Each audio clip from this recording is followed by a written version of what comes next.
You never been in front of this many people before, right? That don't matter. You never been this far away from home. That don't matter. What matters is what you leave in that ring and what you take back with you. You know what that is? Pride and knowing that you did your best and you're doing it for yourself. I can see in your eyes, you're gonna do it.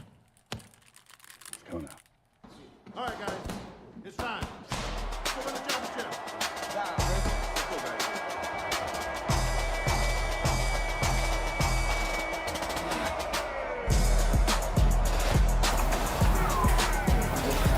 Going to three, guys. We're going to three. Get yourself ready. Get yourself ready when we go through that wind bar. We're ready to go.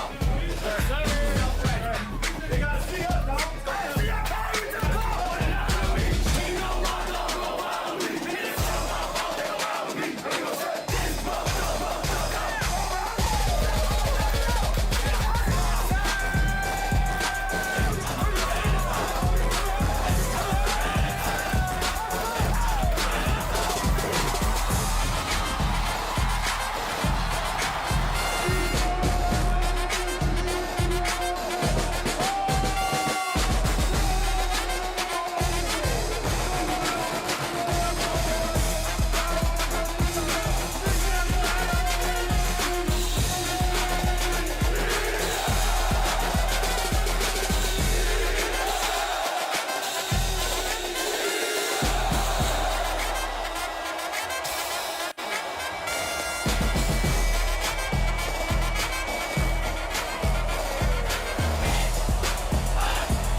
Before it's time to spin, you've got to first cue it up. I'm probably in your area too. Everybody who owns a laptop, they're a DJ. And everybody who owns a DSL camera, they're a photographer. And what I'll do is put up blurbs so therefore you can see what I'm thinking about and why I chose that song. You can see the reaction of the kids. So you can kind of like get an idea of how to use it and what to expect. Why do you want to charge for something that you have the knowledge of and these other DJs don't have the knowledge of? Share your knowledge, you know? Right. But it's DJing's a lot of fun. It's a lot of work, but it is a lot of fun too, you know? I'm djmikiemike. I cover central, northeastern Pennsylvania, southeastern Pennsylvania, parts of New Jersey, parts of New York State. And I'm Dwayne Dixon, the HitmanDDub from Cleveland, Ohio. And it's time to cue it up.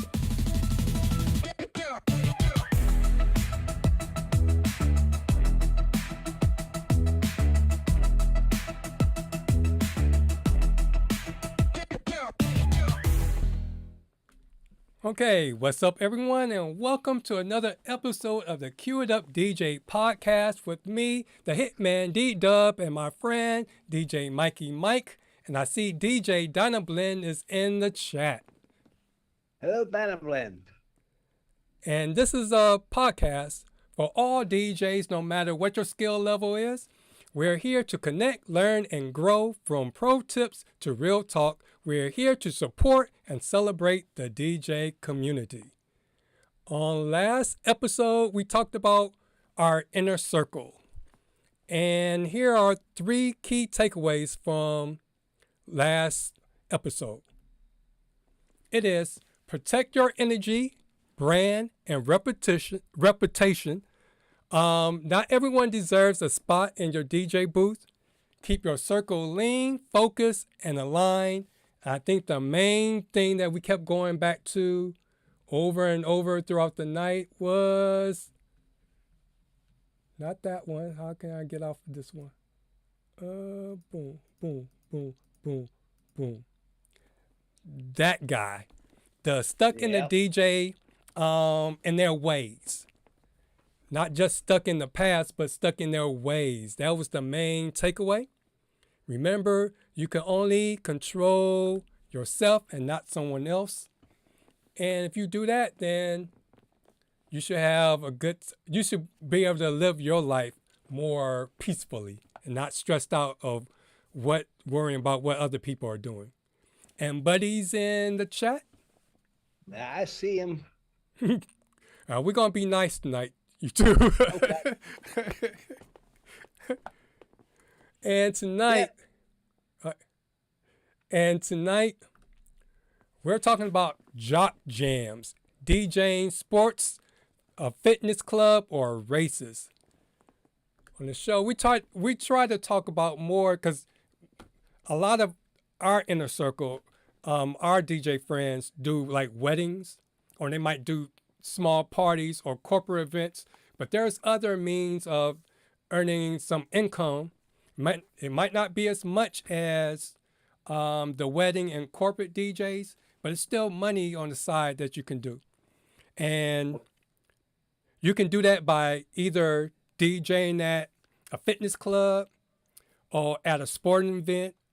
And I'm noticing that a lot of people are starting to have DJs at like their 5K runs and their community kind of marathons. And also, like, you could be like djmikiemike that DJs at cheer competitions quite often. Yes, yes.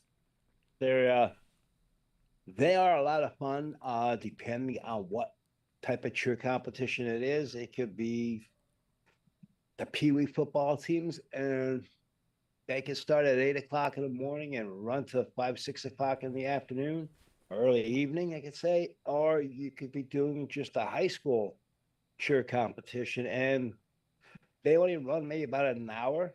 Well, you're there for at least 2 hours, but the total play time is about an hour. Hmm. You break that down, each team, there's about 10 teams, and their songs are, I think, 2.5 minutes. So it's actually less than a half hour of playing time. You're just sitting there waiting for the judges to move on so the next team come out and they can judge them. Okay. So how do you get into that? Because it sounds like I used to do drill team for my school. And I know it's like it starts in the spring. They'll have middle school cheerleading competitions, the high school cheerleading competitions. Then they have middle school drill team, high school drill team. I think there might be another one. But I know with the drill teams, we can have music. No, they had a DJ. I want to say they did have a DJ. At least they had a DJ a few times. A lot of times we have to, if we have music, we have to send our music in ahead of time. And I know that we have a time limit too. I think it's 3 minutes. Once we hit the court, the first round is like military drill team, where you have to do it just like the Army, left face, right face. And once you hit the court and the clock starts, you have to reach this certain out of bounds mark before that 3 minute mark, or you get penalized. And then our freestyle, they don't call it freestyle. They say open drill or something. That's where you can do basically whatever. You can do dance and that's when I have our music. I usually do the music or some kind of rah-rah for the drill team to come out, and then we do like our steppings like the Greek and sororities from the universities. So with the high schoolers, is it just generic high schoolers, or is it a district competition? It's they'll invite people from the Wyoming, or not people, they'll invite schools from like the Wyoming Valley Conference. They'll invite people from another conference. Invitations go out to basically everybody in the northeastern Pennsylvania, all the school districts, and then it's up to the school to decide if they want to compete or they don't want to compete. Since Wilkes-Barre area is a newest school in the area, all the teams want to have it here because the gymnasium is so big. It's unbelievable. They put up a drop. I don't want to say drop cloth, but like a drape. It says Wilkes-Barre School District, the Wolfpack on it. So the girls can actually practice on the other side of that drape, and then other teams are out. The other team is out here competing, and when they first come out to the mat, they have to do their cheer.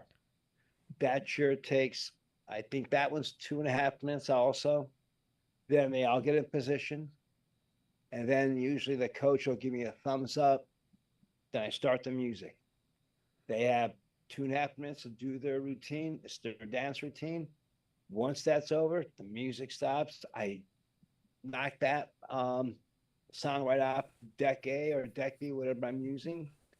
And then I sit there for the next 15, 20 minutes until the judges go through all their scores. They tally everything up.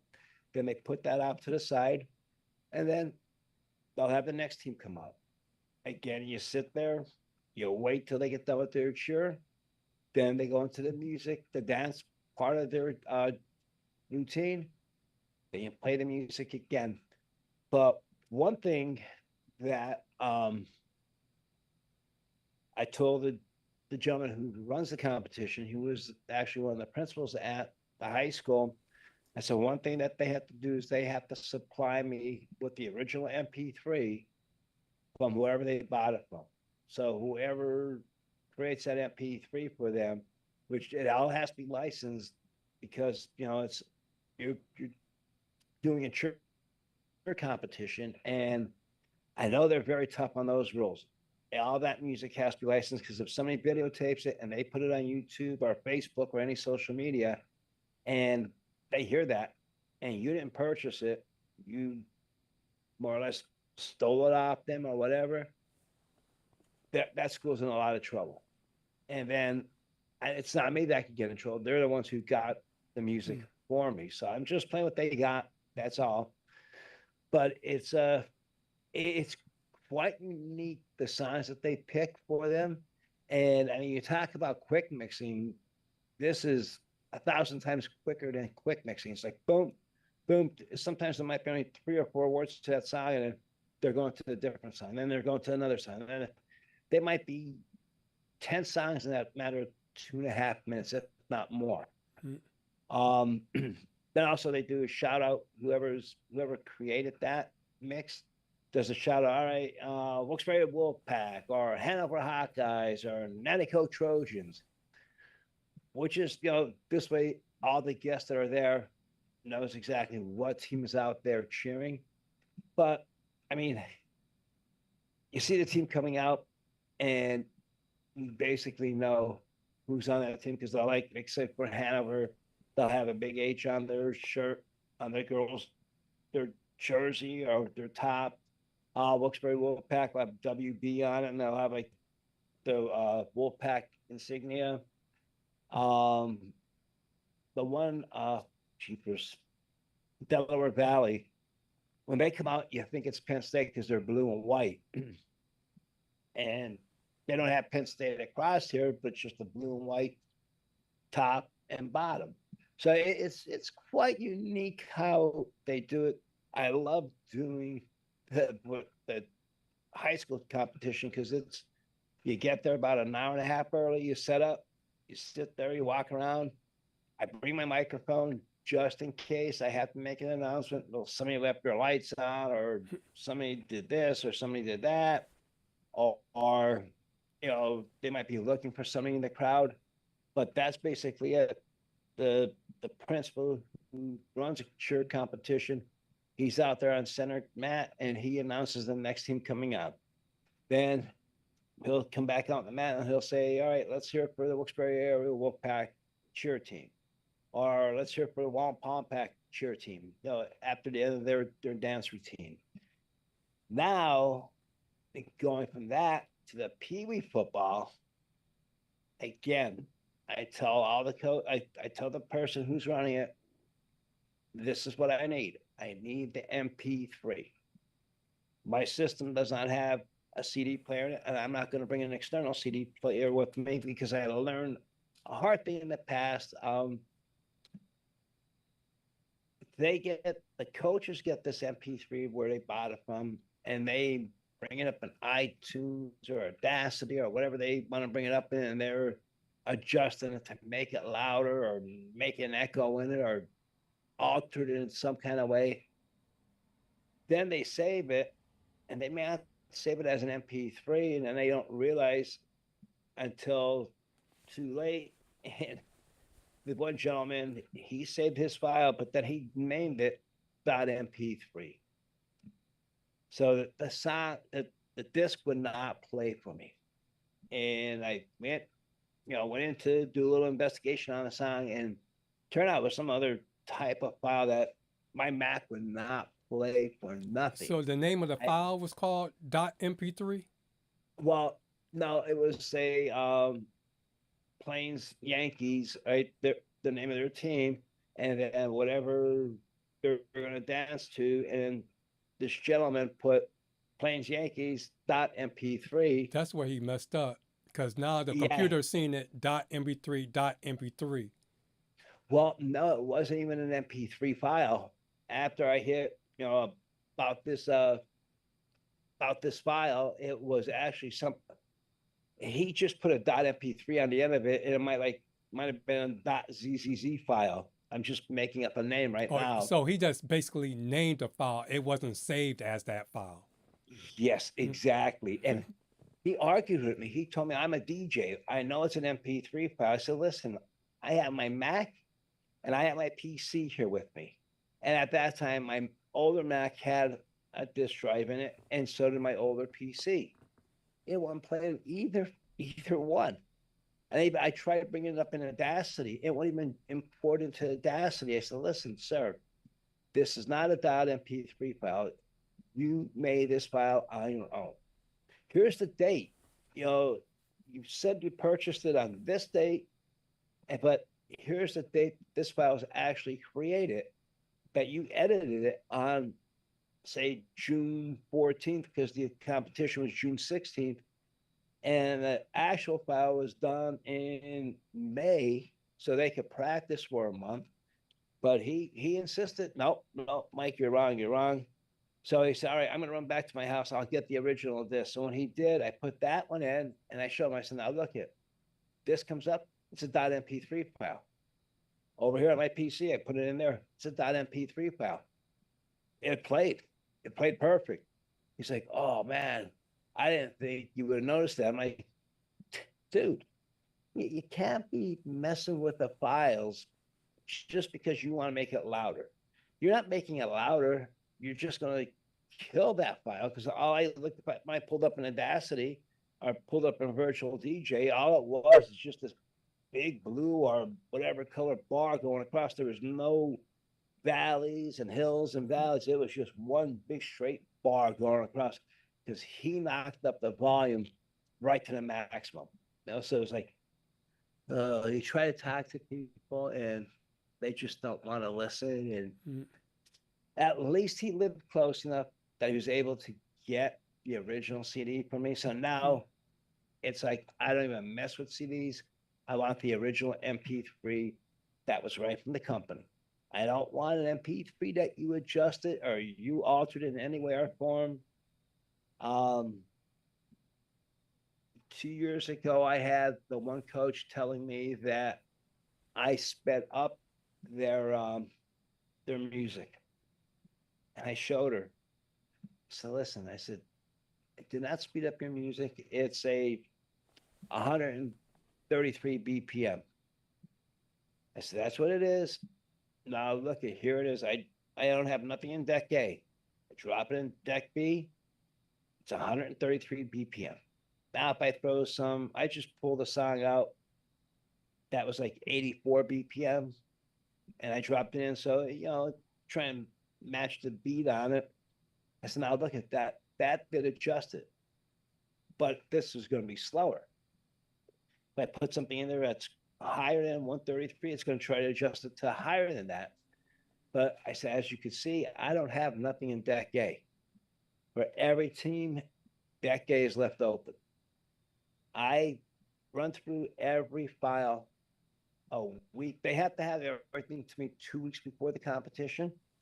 So for a week, I sit here and I listen to every file to make sure they're right.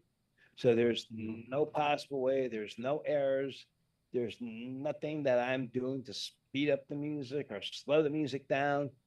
It is what they gave me. That's it, and that's what it is, you know. So she's like, "Oh, okay, I see what you're talking about now." And I don't know, like she just couldn't get it through her head that this is their music. So apparently, when they did their practicing, I don't know if they were using, like, say, the free version of Serato, free version of Virtual DJ, and they were dropping it in on theirs, and maybe they were speeding it up, or maybe they were slowing it down so the girls could practice. But when the original version, when I got the version, which is the original from the company, I didn't do no adjustments. It just, boom, whatever BPM it's supposed to be at, that's what it was at. So she must have been doing something while they were practicing, maybe speeding the song up, slowing it down, whatever she did. And again, her husband was a DJ too. So, you know, these people, their spouses are DJs. They think, okay, well, I'll have them come to the practices twice a week or 3 times a week, and they're adjusting the music to fit the needs of the girls. When it comes down to the competition, I'm not adjusting anything. I want the song to be the original song that was produced from them by this company. So you keep saying company and disc. So there's a company that actually makes those mixes like that? Yes. Yes. I know there's a couple different companies that actually make them. I don't know their specific names. And they are, every song on that disc is licensed. This company pays for the licensing of that song, so they can reproduce it on that CD. So that's why when the school picks out their music, I don't know how expensive it is, but I know it's quite expensive. Might be $150 or whatever for that MP3, or might be $50, depending what company they go through. And it's like basically like your DJ pools. I mean, you got one DJ pool that is a legitimate DJ pool, and you have one DJ pool that isn't a legitimate DJ pool. One is paying royalties, one isn't. So you may have a company out there making these cheer music discs for them, and they might not be licensed, so they might be charged a little cheaper, but the quality isn't there. You don't know where they're getting the music from. The ones that are licensed, they have licensed music right from the publisher. So again, you have to do your research. As if you're a coach, you do your research, you make sure you have the right songs, make sure it is a licensed company that you're dealing with. That, yeah, you're paying a little bit more, but you're getting the correct version of the song. Yeah, because it's different here, because I never DJ'd a cheer competition or anything like that, but I've done a whole bunch of little mixtapes for different groups. And it's like, even at our drill team competition, it's like, it's not, I don't ever remember being asked about like licensing and all that kind of stuff, because it's, Well, go ahead. when you go into a competition, these judges, they're also licensed by the district, the state, and they actually ask them, like, I guess they have to turn over some kind of receipt or whatever to the judges that they purchased this music from this company or that company. I know my son, he played football for the Plains Yankees, and the coaches asked me to make a little mixtape for them for their cheers for during the games and stuff like that. I said, yeah, no problem. So I made them 1, 2, 3. But when they went into a competition, they could not use that mixtape. They had to buy a licensed copy of what they wanted. Yeah, you all are totally different than the way we do it here, because it's like, it's only thing that we have to make sure that we don't do in the competition is swearing. You gotta make sure it's clean, Oh, and yeah. then it can't be super sexual or violent. It can't reference any Yep. kind of drugs or drinking. It's basically the school culture. As long as it fits in Yes. there, you're cool. But as far as I never been to our little Pee Wee cheerleading competition, I just know those are fierce. They don't play. They come all dolled up and dressed, have all day. They act like they're a sports team. They come with their matching book bags, their matching jump outfits, and all that stuff. And then you got the what do you call those? It's a special name for the mamas, the dance mothers, or That's moms. yeah, that kind Yeah. of stuff. They be taking Yeah. that stuff seriously. So I'm not Oh, sure. yeah. Yeah, I'm not sure how deep they go, but it's probably the same thing. Maybe a little bit looser than the school, but it's pretty much the same thing. I think as long as it's clean and don't bring a bad vibe or anything, you're good to go. Because it's tricky to do a cheer competition because it's just like what you said. You can't quick mix it. There's no way that you can be able to quick mix it. You gotta No. program that stuff. And Yes. if I had like DJ Studio or Serato Studio or something like that, I could crank those out a whole lot easier and quicker than at the time I was using it was Sony. Sony had one out. It's one of those home versions. I forget, is it Sony Vega? It was something like that. It wasn't Audacity because I didn't know about Audacity yet. It was Sony. It was something from Sony, and then I went to Ableton, and so it's between putting the songs together, but then also I had to sample myself DJing. So to make it the transition smoother, I either sample myself actually scratching or adding that or the sound effects to mix it all together to make one Well, long thing. That's what's nice with these MP3s that are supplied to me. Mhm. All that stuff is in there. I mean, it's not just like cut off at the end. It actually fades out. They have all these different. They have, I mean, whistles going, claps going, sirens going. So it's professionally done. There's Mhm. no ifs, ands, buts about it. They're amazing how they sound. Now, going back, oh my gosh, this had to be 12 years ago, if not longer. I did a cheer competition at the Wilkes-Barre Scranton Penguins ice rink here in Wilkes-Barre, Pennsylvania, and it started with Pee Wee football all the way up through Division I college.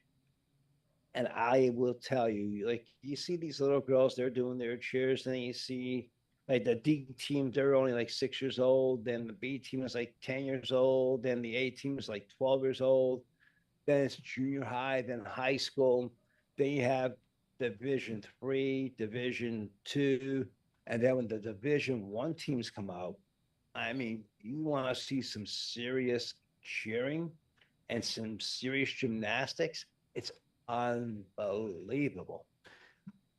Back, like when I did that one 12 years ago, at that time, I didn't even think, because it was the first time ever doing a cheer competition.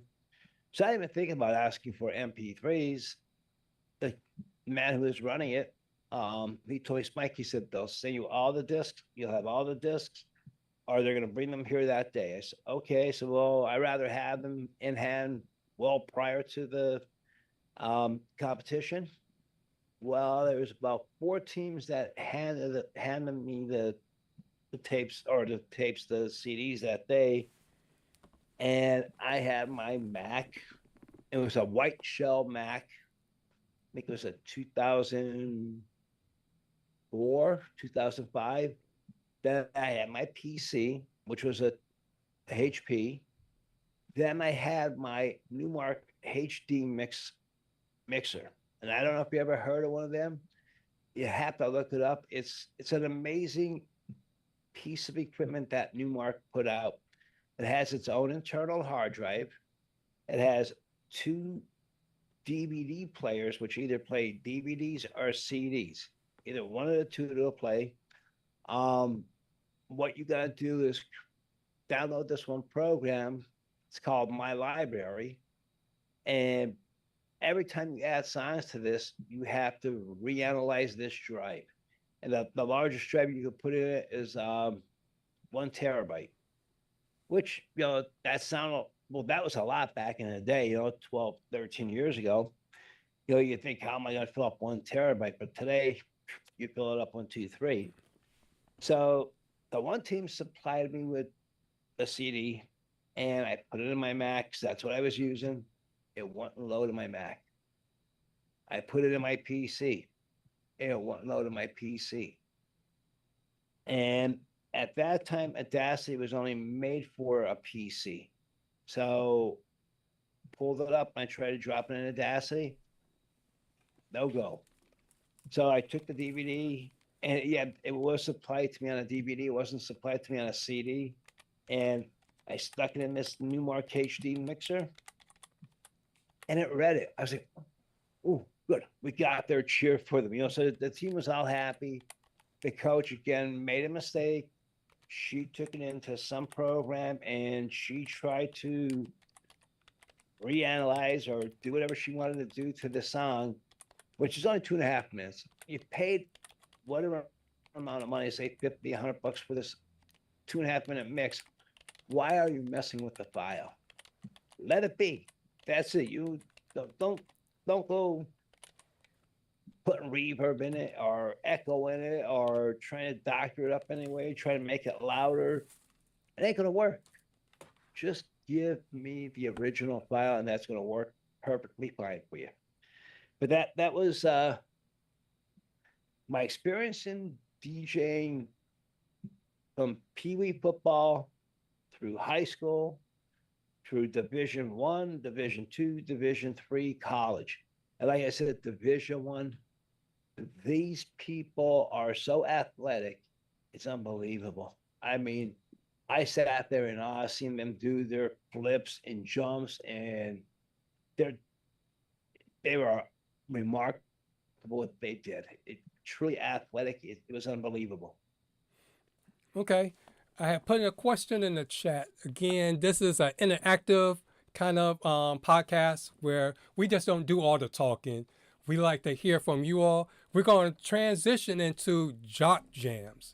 And for those that never heard of the term Jock Jamz, it became popular in like the 90s through these CDs called Jock Jamz. I think they had like 2 or 3 different volumes at this time.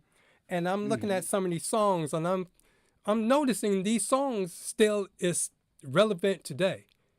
Like, Get Ready for This. Dun dun dun dun dun dun dun dun dun. They still play that. Whoop, there it is. They still play that.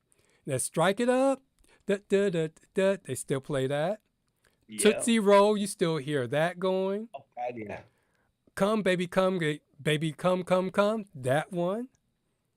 It Takes Two. I like that one. That's every time I hear that, I think of my college days, because that was Rob Bass was the man doing all our parties.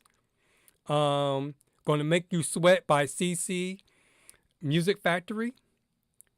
Hip Hop Hooray Ho, Hooray Ho. That still hits. Pump Up the Volume. I hear that from time to time. The Power by Snap. I think I hear Power more from Kanye West. That because he has that singing at the beginning. Hey oh, that one. Unbelievable EMP. I got play that one. I don't remember that one. But here's your favorite, YMCA. Oh God, yeah, God, yeah. Do they have Jump Around on there? No, not on this volume. It might have been on the second or third one, but they don't have it. This is the first one. Okay. And then jump on it. Yep, that's probably because that's another one you hear all the time. Oh God, yeah. And then came your NBA Jam, the popular video game. This is when they start to put like hip hop more present in there. But a lot of these songs, I think they were just especially made for this NBA Jam session because I don't really hear them playing too much of these. Rim Shaker is close to Rump Shaker because that's the same group that did it. Yeah. But the rest of these I don't remember. But then you had the movie that kind of like also brought the Jock Jamz into popularity, Space Jam. So yeah, you still hear Space Jam from time to time. Hit 'em up. Matter of fact, my daughter was at a wedding this past weekend. She's the maid of honor, and her fiance, is the best man. And what do they come into? Space Jam. Mm-hmm. I was like, cool. I mean, it was nice to hear that song because I haven't heard it in a long time. Mm-hmm. It's some music like that. It just stays with you, and you think you'd hear it more because it is such a good song, and you can really get into it. I mean, it has that long intro, but it is a great song, and just people, I guess they forgot about it. It's a shock that you get such a good song like that, and it just gets pushed to the wayside, and that's it. It's, I don't know. I would love to get more requests for that song, but you can't force people to ask you to play something that they may never even heard of before. So it depends on how you work it in. Because remember, Brian said, play something that's familiar, get them, hook them in to trust you, and then just try it out a few times, and just have something ready to go right after. So when you slide it in and it don't really work, you can slide right out real quick. Yeah, I do that a lot. I mean, and the people come up to, oh my God, I haven't heard this song in 25 years. Oh my God, Mike, how do you remember this song? I'm like, I just like this. I know what it is, and I know it's gonna fit in. Like going back to Cheer, Nick Yelder, he released that one song, Rock and Roll Part 2. Oh yeah, that's on here. But yep. That's the last song on the Jock Jam. A lot of DJs will not play that because he is a convicted, I think he is or was a convicted pedophile. So that was it. They just stopped playing it every football, basketball game. I remember when I was in high school, that was the biggest song going for a football game, biggest song going for a basketball game. And all of a sudden, you didn't hear it no more. And found out about him. I was like, wow. Yeah. Because I could have swore I still heard it just recently, not too long ago. I'm not sure. I think he may have passed away. Mm-hmm. So I think they might be bringing it back to life again, since now nobody could collect royalties off it unless, I don't think his family could, but maybe the recording industry, whoever he had as his management, maybe they're collecting the royalties off of it now. I have no idea. Mm-hmm. But that song was every football, every basketball game. The people be on the bleachers. You could hear their feet, boom, boom, boom. Unbelievable. Yeah, right now, I think the biggest thing is it's 7 Nation Army. That boom, boom, boom, boom, boom, boom, boom. Yep. It seemed like when LeBron James went to Miami, that's when it seemed like it took off. Yes. Now, your high schools and stuff, do they have big bands and stuff? Uh, Put it like this: the high school that I went to, well, I was to say a period up here. I noticed high schools that used to have a big band, now they're less than like 30 people. So it's because it used to be when we was in high school, I guess people actually play instruments. Now with technology and all that, people are not learning how to play instruments and not, doing those kind of things. They think they all can be, overnight success, playing on their computers, or they're the next football, great, or basketball great. So they kind of like veer away from actually playing instruments. But the Yep. bands, in the inner city, if you're familiar with the HBCUs, those kind of marching styles, those are still heavy. So they still do their thing, play, and then do their dance stuff, but they just real small.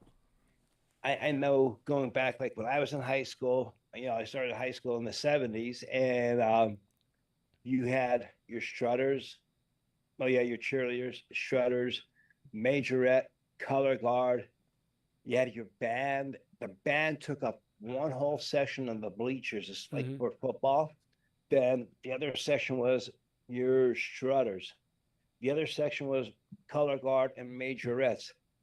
Now you have just the band, and it may be anywhere from 10 maybe to 22 people in the band. It's like, what happened to everything? I mean, I don't know. It just, I think when they started limiting the education, the Pennsylvania education here in Pennsylvania, they didn't take music out, but they limited music, they limited art. A lot of kids just lost interest in it. And that was it. And now they brought music back, they brought art back. But when you take something away and then you try to feed it back into them, Especially, looking at, yeah, especially if you do it for a long period of time. yes. At the school Yes. that I was at, drum corps was the thing because drum corps was something that the kids could actually see. So it's harder for me to get them to play an instrument, but they'll jump on the drums in a heartbeat because they see us performing all the time. So I'm Yes. thinking once they got into that, I think Bush did it, that No Child Left Behind, and then the educational system went to focusing strictly on books and test scores and not the whole Yes. child. That's when you start to see, like in high schools, to me, it was a mistake not only to take out the music programs, because now when you took it out your feeder schools, your elementary schools, by the time Yes. they get to high school, they don't know how to play an instrument. So that's why the high school bands were big, because the kids coming into high school already knew how to play. So you're not Yep. scrambling trying to get people to join your group, then have to teach them, and then have to teach them on your time and not during the school day. That messed everything up. Also, everybody's not made to go to college. They No. need to learn how to do a trade or do something simple to survive.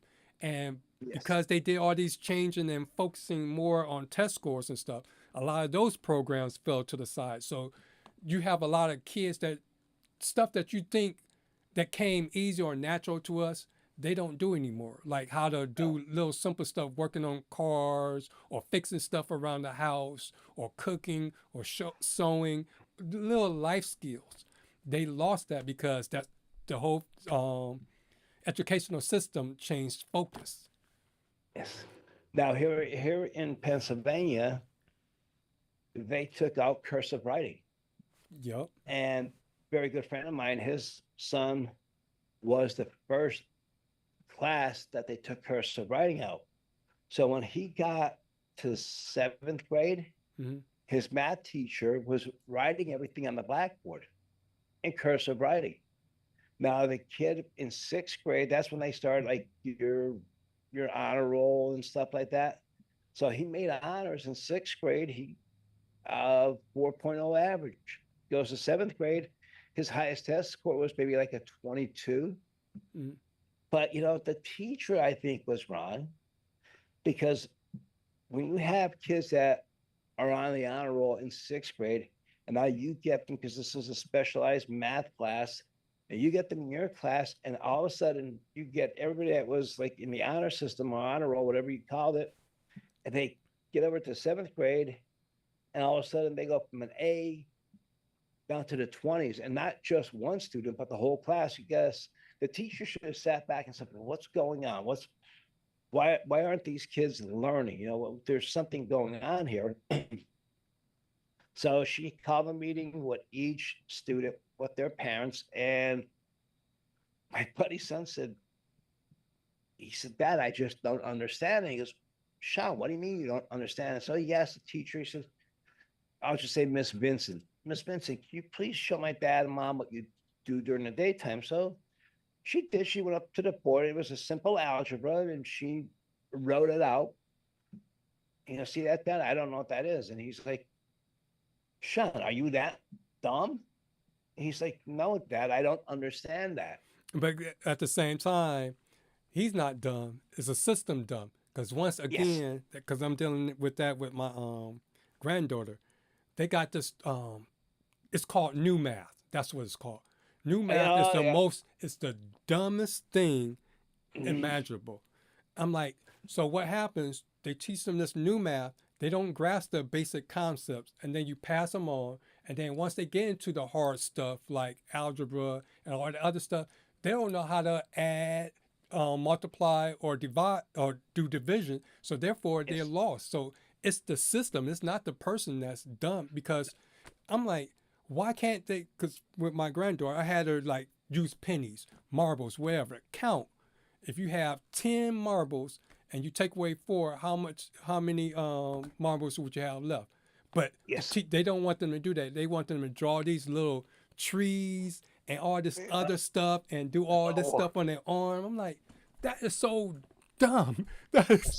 No, I sat here when they started that new math. My son, I think, was in sixth grade, and the teacher told me, he said, listen, he said, Michael's doing great. He said, regular test that we have to do in class, he said, I have him just do it the basic way. He said, we don't do it the new math way. He said, when it comes down to, because like they have to take a test, one test has to be sent into Pennsylvania State Department of Education. So when it comes to that test, he actually does the whole test for them, and he photocopies it. He gives it to every student. He said, now I want you to memorize this. It's going to be from 1 to 10. It's going to be the same way it's every other test. So that's what he did, and that's how it was. So everybody was able to learn. It's the education department that's actually failing the students, especially with cursive writing. You go to get a loan. You go to apply for a job. What did they ask you? Need your signature. Well, if you don't know how to do cursive writing, are you going to get hired for that job? These companies and industries, they don't know that the school district stopped teaching cursive writing. You may get, say you go out and buy a CD, or you buy an album, a vinyl album, and some stuff is printed on there. But say if you get one that's all cursive writing, you're going to be like, if you're looking at it, it's going to be like looking at something written in Chinese to you. I just feel bad for those students, and hopefully they bring it back, or hopefully these kids get smart enough and teach themselves on their own. So let's get. I didn't have to DJing, but that's a part of life. DJing is a part of life too, and we have our contracts, and my contract says print and sign your name, and then DJ Mikie Mike, print and sign DJ Mikie Mike. Well, if you don't know how to sign, guess what? You're up the creek without a paddle, then. All right, Donna Blinn says, he says, sports events are good gigs. I do the fight nights, good cash. So is that boxing? So it'll be a minute before he answers. But yeah, I want to try to go before time runs out and get back to what our topic was. We got off topic. In fact, if you since it's just a few of y'all, if you want, I can send you the link to the show down the blend, and I sent Buddy the link, and then you all can jump on. Therefore, we can just do it, have a face-to-face conversation. But yeah, I'm gonna start keeping it. Yeah, I'm gonna try to keep. Huh? Go ahead. I can't comment tonight for some reason on my YouTube on my Mac. I go to comment and it just won't let me comment. So I don't know what's going on. Maybe my Mac has to do an update. I have no idea. Why is this thing? What is this? I'm trying to keep a list because he has said also House of Pain, Jump Around. Oh, there it is. Jump Around. And then I had said Seven Nation Army, I think. Seven Nation Army.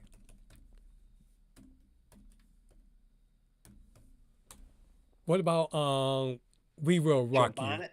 Huh? Jump on it. Jump on it. Dun, dun, dun. Oh, Apache. Seattle. Yep. Apache. Yep. You got it. And then I said, oh, We Will Rock You. Yes. Even just the foot stumps. The zoom, zoom, sh, zoom, zoom, sh. Yep. Oh, that's awesome.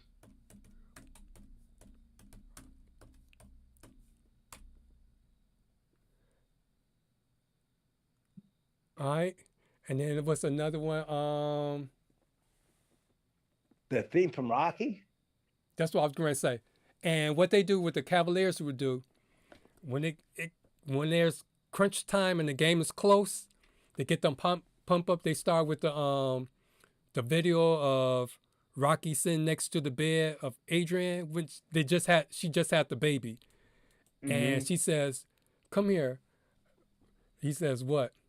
I want you to win. And then it starts that, just win. Yep. And then he says, Cleveland, make some noise. And everybody started making noise. And then it goes into that, then you see that montage of him running down the street, then running up, and then that dun. That is an amazing arrangement. It just solidified everything in that movie, from the first movie up to the last movie. I mean, it's a timeless song. Mm-hmm. You know, it's a timeless arrangement of music. And then Kevin's in the house. What's happening, Kev? Yep, he put down the Rocky song. Mm-hmm. And let me see, what's another one that's that you'll play during like the actual game? Because there's a lot of good introductions, but as far as the game, basically, at almost any Thunderstruck by AC/DC. I know a lot of football teams and basketball teams, they love Thunderstruck. And then what about Enter the Sandman? I forgot what college team makes. Metallica. Is that Alabama or Miami? One of them use that. I forget. It might be Miami.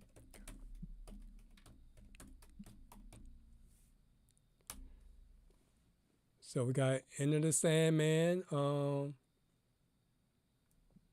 Let me see. What's another one that gets everybody pumped?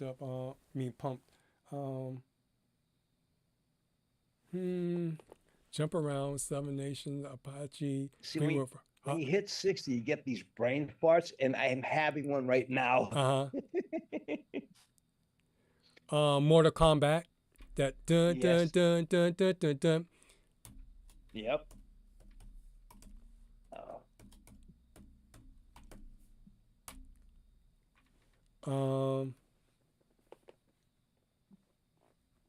Power, like I said earlier. Even though I don't know how well that goes over, because Kanye get online saying some weird stuff, pissing people off. Yeah.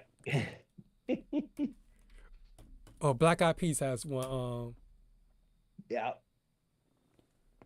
Oh, he said Clemson or LSU for that Enter the Metallica Sandman. song?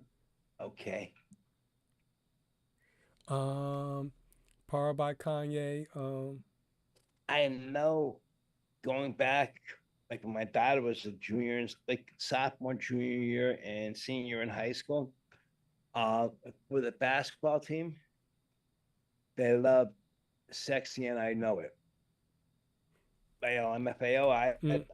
That shocked me that they would play. I mean, it's a good song. I mean, there's no dirty versions. There's no cursing or anything in it. But I think you're gonna play basketball. Why would it be coming out? I'm sexy, yeah, I know it. It's that it's almost like that it has that synthesizer sound that goes back to the Jock Jamz. Because if you kind of like listen to all those songs, all of them had that synthesizer based EDM rock kind of sound. It's either hardcore rock or that sound, and then you might catch a catchy hip hop beat, like Ends in Paris by Kanye and Jay-Z. That dun dun dun dun dun dun dun dun dun, that kind of thing. LMFAO. Let me see what else. Oh, Virginia Tech. I know. Oh my God, I don't know the title of the song, but I went to Hoban, and if we beat the team, it's because Hoban at that time had a great basketball team. So usually at the end of the game, and Hoban won, it'd be, hey, hey, bye, bye, bye. Oh, nah, hey, hey. I mean, that was like an anthem, especially if you beat that other team. Mm-hmm. So we got 12. Let's see if we can pull out 9 more. Let me look through my my Serato. See what do I have here. Because I notice a lot of people like the disco kind of sound too. Yeah. Oh boy.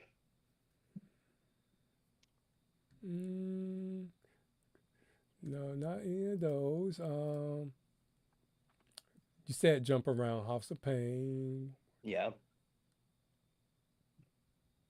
Oh, I got a feeling that was the Black Eyed Peas one I was trying to Yes. remember. Yep. And I like to move it. I like to move Oh it. God, yeah. God, yeah. Move it. Move it. I'm an all-star. Like Hey Smash Mouth. now. Yep. I'm an all-star.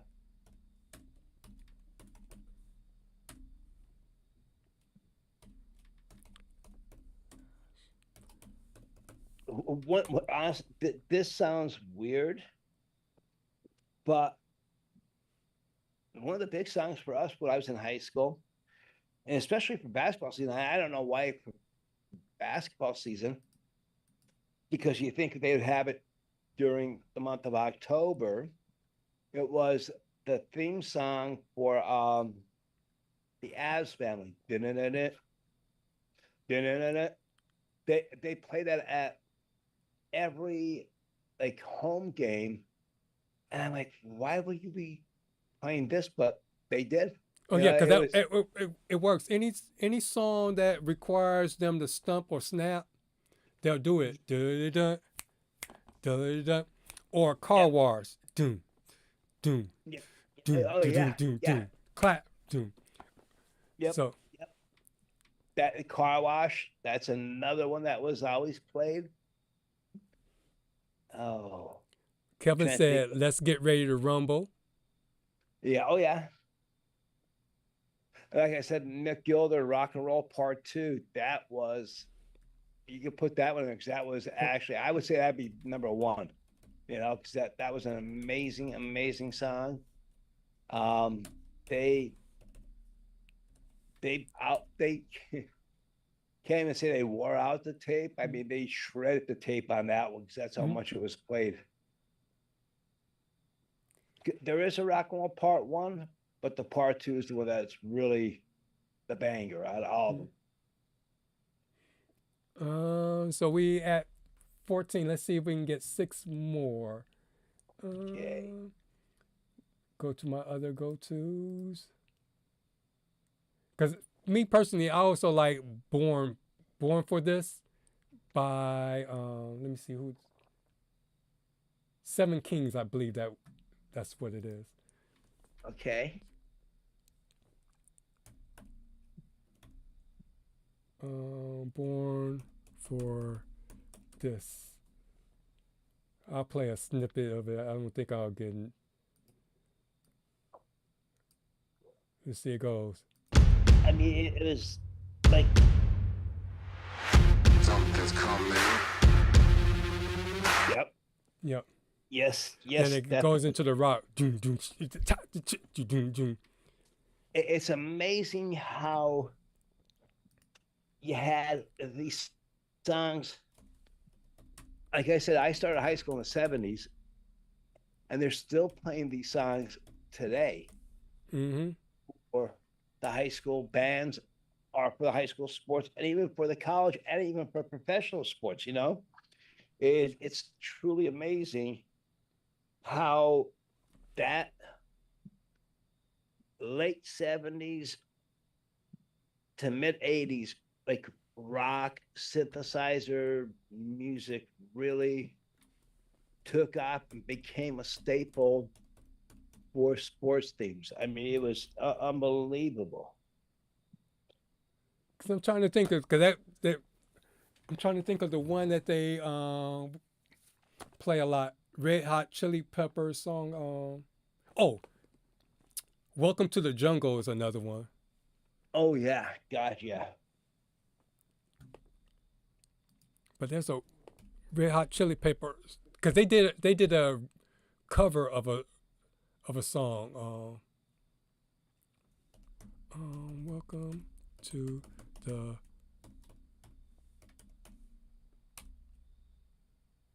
If you want to come by me. I guess they're talking about something else. Let's see, come up with 4 more.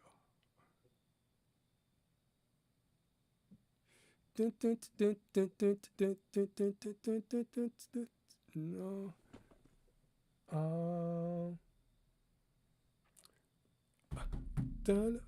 Roller coaster. Roller coaster. Okay. Yeah. Of love. Yeah. That was the 70s too.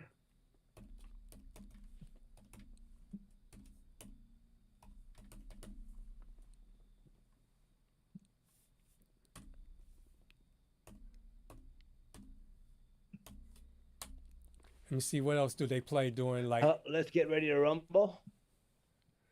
Yeah, I was trying to. He said that, but I'm trying to see if there's a song.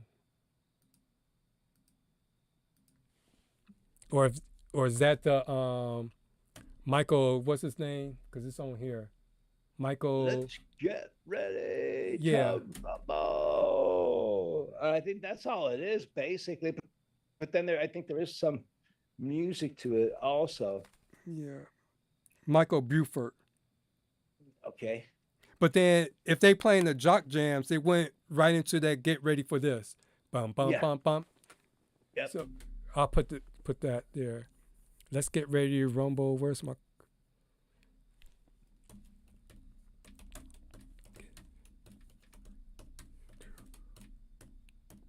And then get ready for this.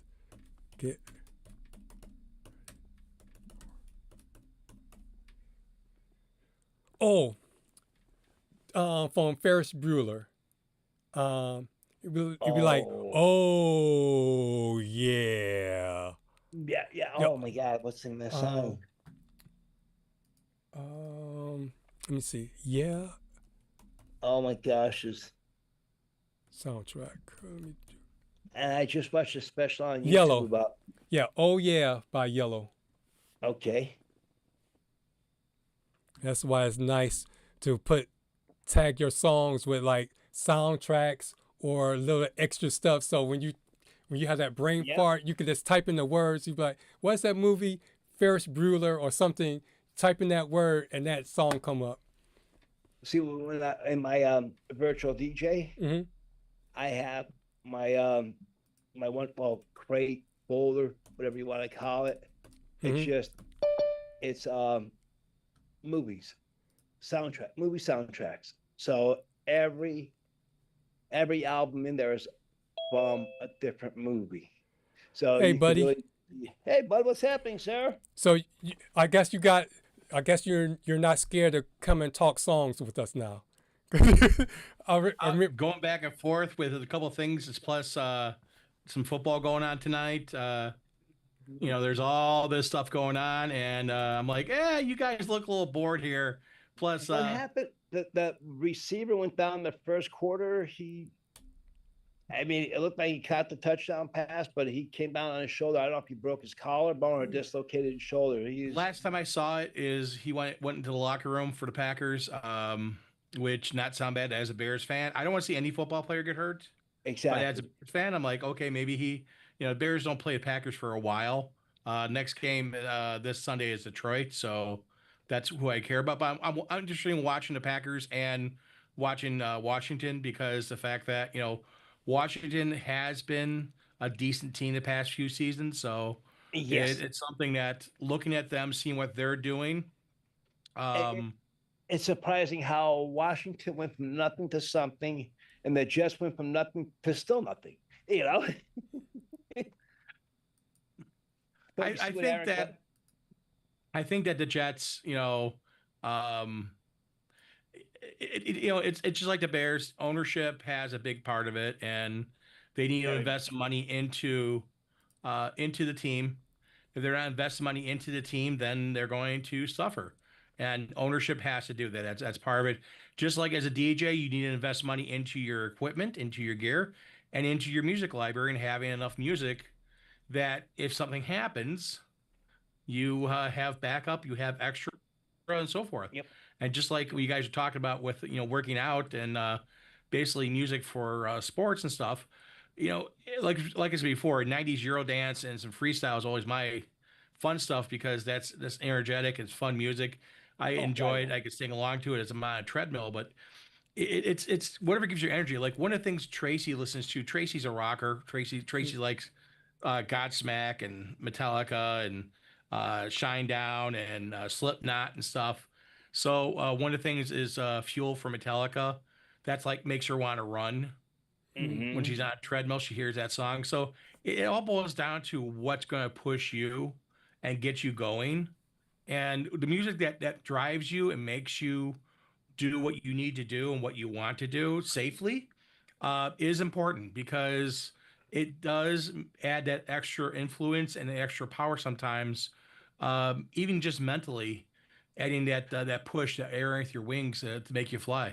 Well, when you mentioned that, a song came to my mind is "Turbo Lover" by Iron Maiden. That was played at a lot of football games. Again, it's just that heavy metal influence on sports. It's amazing. Well, who hasn't been to a football game and heard, Crazy Train? Oh God, They play that all the time. Even the Bears, when the Bears are playing, they play that. And they play a few things. You hear it, and again, stuff from the '90s and stuff, and early 2000s. And you have people, when you're doing music, and I think Dwayne would know more than anybody, because he was in bands in high school and stuff. When they're doing music, it's between plays. It's to rile up your side and your fans for your team, and it's kind of having an extra person on the field and giving them energy. yes, builds them up, and boom. We were talking prior to coming onto the air. I picked up a wedding because the DJ got in an accident on Wednesday, and they sent me a text. It's actually my daughter's fiance's sister. Wedding's supposed to be in Milford, Pennsylvania, and I just got the contract about 20 minutes before we went on air, and here it's in Haddonfield, New Jersey. How far is that from you? When they told me Milford, PA, which is an hour away, a little over an hour away, I looked this up. This is 2.5 hours away. Oh no, 2 hours and 50 minutes away. And if that's the case, I'm going to be late because I have to DJ in the morning from 11 to 1. And this bride knows that. And I'm like, now that I see this, Haddonfield, New Jersey, I'm like, wait a second. I look back at my text in my inboxes, and I'm like, everything was Milford, Milford, Milford, Milford. And then boom. I mean, it might be just across the state border. Milford is right on the borderline of New Jersey. So I'm going to look it up after we get off the show here. And it's, I'm like, oh boy, this is going to be a lot of fun. I might be do a little quick time to get to the wedding, I just don't want to see this bride to be without music. Willie, he's booked. My other go-to guy, he's in California because he's in the Air Force. So I'm like, I'm not doing nothing Saturday except for DJing for the vets for an hour or 2 hours. Well, it might be only an hour now, so I can get my buddy in gear and get out to New Jersey. Yeah, you gotta be like Buddy, who can show up on 2 shows. One that appears in Cleveland, and then one that appears. Where's Diego from? Is it Virginia? At least Virginia. Virginia and California. Yeah. Mm-hmm. He does the time warp. That's another good song too. Let's do the time warp. And that's not bad. It's having, multiple screens. I can watch multiple things at the same time. Yeah. See what's going on. Plus, again, I pay attention. I try to pay attention to everything. It's always a fun time with everyone. It's always a fun time with you guys, and I always want to pay attention to what you're talking about. Did you check out their show? Yeah, I was watching a little bit of it. They were talking about the setups. Yeah, they didn't hammer me too bad, did they? I would say watch the show. Okay. They're friends of your show. They're friends of my show. Watch the show. You didn't hammer us too bad. That's what I should say. I trust them. I didn't say anything. No, you typed it. That's what you did. I didn't type anything about yours. Buddy, I did a wedding on Saturday. I'm not going to show up on bad DJ setups tomorrow. No. I did a wedding this past Saturday, and the gentleman who I thought owned the barn actually is only the manager of the barn. And I played there several times already. Well, more than several times. The first time I played there, they had me up in the crosswalk of the loft. So you have like the crosswalk is maybe 3.5 feet wide. Then they started having me set up downstairs, which was great. I loved it. You didn't have to worry about that. Taking all your stuff up the steps, down the steps, up the steps, down the steps. But this time he's like, okay, Mike, you got to move your setup back a little bit. So I moved it back a little bit. He goes, can you go back a little bit further? I went back a little further. He said, Mike, how about putting so your legs of your speakers will be right on the edge of the dance floor? I'm like, all right. So I moved my table back. I moved my speakers back so the edge of the speaker pole was on the edge of the dance floor. Well, my right speaker went up, no problem. It was like almost 7 feet off the ground. That was my right speaker. My left speaker went up, and basically the sub of the speaker was right here in my face. I'm like, what's going on here? Is there something wrong with my speaker stand? Is it just you push a button and it goes up? And I brought it back. Now I hit the button, it's going up and it stops. I'm like, what the heck is going on here? Well, this is a traditional barn which was built in the mid 1800s. I guess their beam, their main beam that's going across the middle of the barn, they want to dress it up a little bit. So they got a piece of wood from another barn that has just been torn down. And I guess they use wooden dowels to hold that wood in there, but they must have applied some glue to it or whatever too. So here they had screws in that, and my left speaker, it went up and it was hitting a screw. So you couldn't go no higher.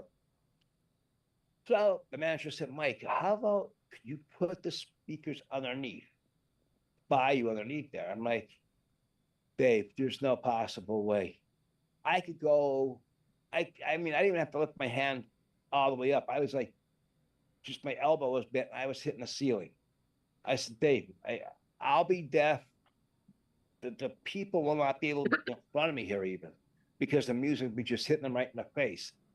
He's like, oh, all right, man. So, well, you have to bring them out here. I said, yeah, definitely have to bring them out there. I don't want to kill the people. I want to make sure I have a nice sound for them.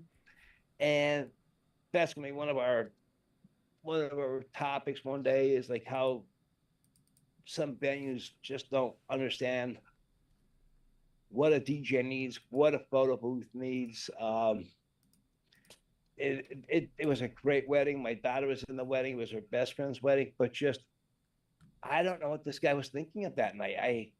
I worked with him, I don't know how many times already, but this time he was just push everything back. And if I went back any further, there were steps going downstairs to like the bridal suite and to the other bathroom down there. If I took a step and a half, I was over the banister. I can only take not even one step back. I mean, I'm 6'3", so, you know, my steps are pretty wide, and there was no way I could even make a regular step back. I'm like, oh boy. So I had to make sure of my safety so I don't go flying over the banister. But it was, You know, one of the things that helps out with that is wireless speaker systems. And I don't know if you use one or not, but that helps out that you can move speakers away from areas, and that you can I'm sending yeah, I just sent you 2 pictures there. But if you can do wireless speaker systems, that way you have versatility of where you can play stuff at, and that helps out tremendously. Even if you get there's a couple of them on Amazon that basically just have a XLR plug with a battery on it and a transmitter, and then they have a receiver.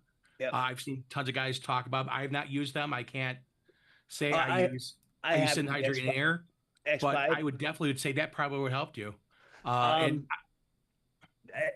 Well, this wedding it won up because the gentleman, well, husband and wife that were doing the photo booth, they took up such a big area that just it ate up so much of the barn. I mean, it's an old hay barn. The dance floor was maybe about 12 feet wide by about 50 feet long. And then usually, like where the photo booth was, they still used to dance over there. And he had that whole, almost that half, well, he had that whole area, because there's like a bar that ran down the middle that you could sit your drinks on, you could stand there and talk and stuff. So he ate that whole area up so people could just barely walk through. And I'm like, oh boy. So I'm thinking if I was set up where he was and he was set up where I was, it would have been perfect. But this sometimes it stinks where you get set up at, like this right here. This is one of the pictures that I sent to Diego and Shay for my setup. A woman about 2 minutes before this picture bumped the light on the left side. That's why it's closer in, because that's kind of a pathway, and she bumped into it. So we moved it in a little bit, a few inches. But if you see where the speakers are at and stuff like that, I try to always get speakers away from me. I don't like them right next to me.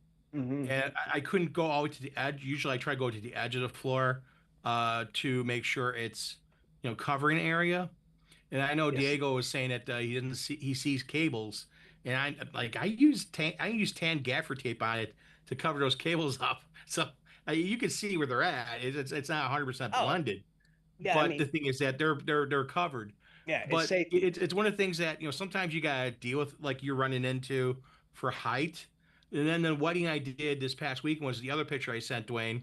That right there, those speakers were ran wirelessly, so there's no wires connecting my setup with the speakers, and the speakers are pretty far away from each other and away from me. And that whole entire area, it's a big, huge, grand area.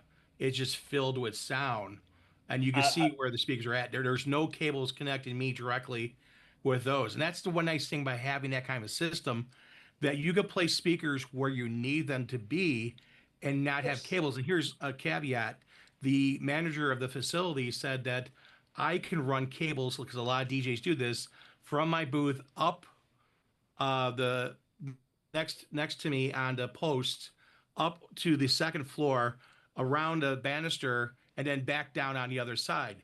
I said, no, I'm not going to do that because I don't No, need to do that. And he's like, well, all the DJs do that. I'm like, well, I I'm don't have not to all worry the about that. DJs.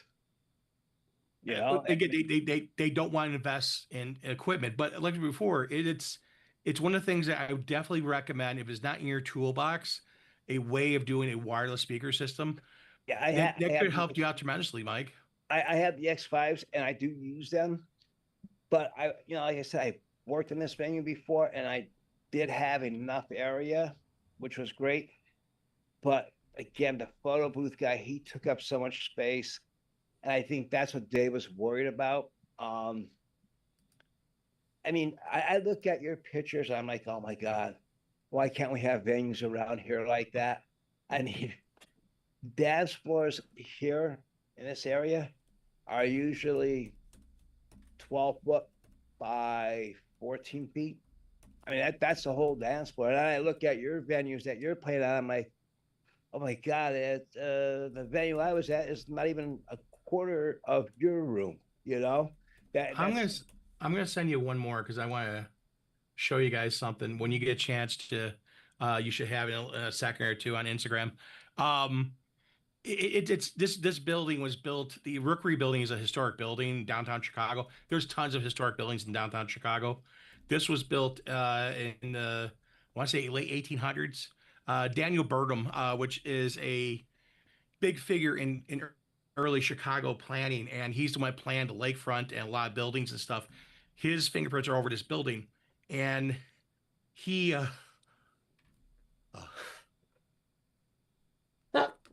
excuse me. God bless.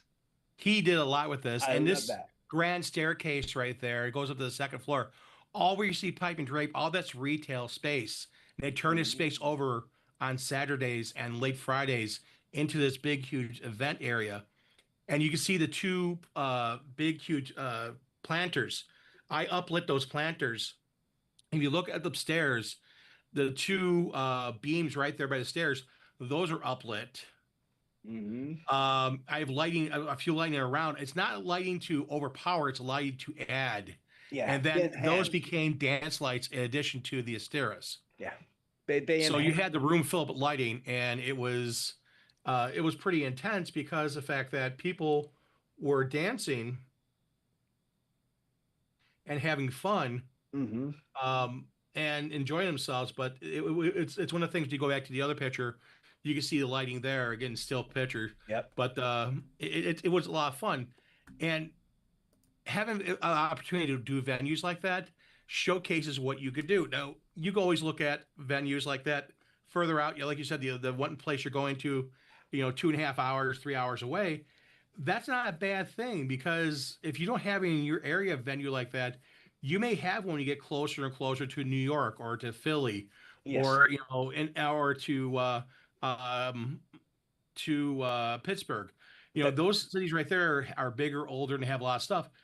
Yeah, sometimes it may be worth going for a little trip. So this oh 3 hour yeah. ride to this other venue may be worth it. I'll tell you the weirdest setup I ever had. I love all the years I was DJing weddings. Now, I'm just talking about weddings. The ceremony was on the fifth floor, which wasn't bad. It was a nice, big, beautiful room. And I I said, all right, I'll get my stuff up here that I have to set up for the ceremony. I said, now, where is the reception hall at? Oh, come on with us. It's in the basement. I'm thinking, oh, okay, if I'm up in this one room and this is a big building, I'm going into the basement. It's going to be a nice big venue down there. Well, it turned out it was not even half the size of the room the ceremony was in. And the DJ, the only place he could set up was underneath the stairs. Because that was the only place they had electricity. I've seen that before, and that kind of always stinks. I just sent you 2 pictures of the alley where it was daytime when we loaded, and this is loading out. Okay. But there's 2 pictures of the alley right where we're at, so you can kind of get an idea. Again, this is the loop of downtown Chicago, so there's a lot of stuff there, and it's always interesting where you load in and load out at. And Mike and I know you, Dwayne, have had interesting places to load in and out. Having to go downstairs and not having power in the right place or having stuff in the right place, that stinks. Oh yeah. But you can see that's I believe the company that did the bar. There was a couple bars. They had a couple bars, a couple different places. The white van in front of them was the florist, and then behind me was the van, another 22-foot truck for the company for the chairs. And then I have all my equipment to the side of me, and I'm waiting for Tracy to come with our vehicle that we used for that gig. And actually, we rented a vehicle. Because my Sprinter doesn't fit downtown Chicago, because parking garages are only like 6.5 feet tall. Yep. Yeah. That was Allentown. Allentown has no on the street parking. Everything is parkades, and they are 6.5 foot tall. That's it. And the van, I had to rent a U-Haul van to go down, and that just barely made it. I mean, when we were going through the parkade, you couldn't go quick because you had that little divot like where the concrete was connected. And if you hit it too hard, you're gonna bounce up and you're gonna hit the roof of the van. So it's like, yeah, you don't want to damage a van. No. The funny part, that picture I took looking up, a couple guys were like, "This feels like the Dark Knight." yeah. But I look at your venues and I'm like, my God, they're so big, they're so beautiful. I mean, we have a lot of beautiful buildings around here. Problem is, like, back after the Agnes flood hit, they took these buildings and then they made them into office spaces. And now to tear everything back out, people don't want to do it. So they just, all right, well, we're going to have the reception in this room. We're going to have the ceremony in this room. And okay, and then the reception's here in this room, but the dancing is over here in this room. It's like, wait a second. And then the bar's over here in this room. So you have your reception here, but then off to your left in another room that you have to walk out a hallway and into that room. That's where your dancing's at. Then you want to go get a drink.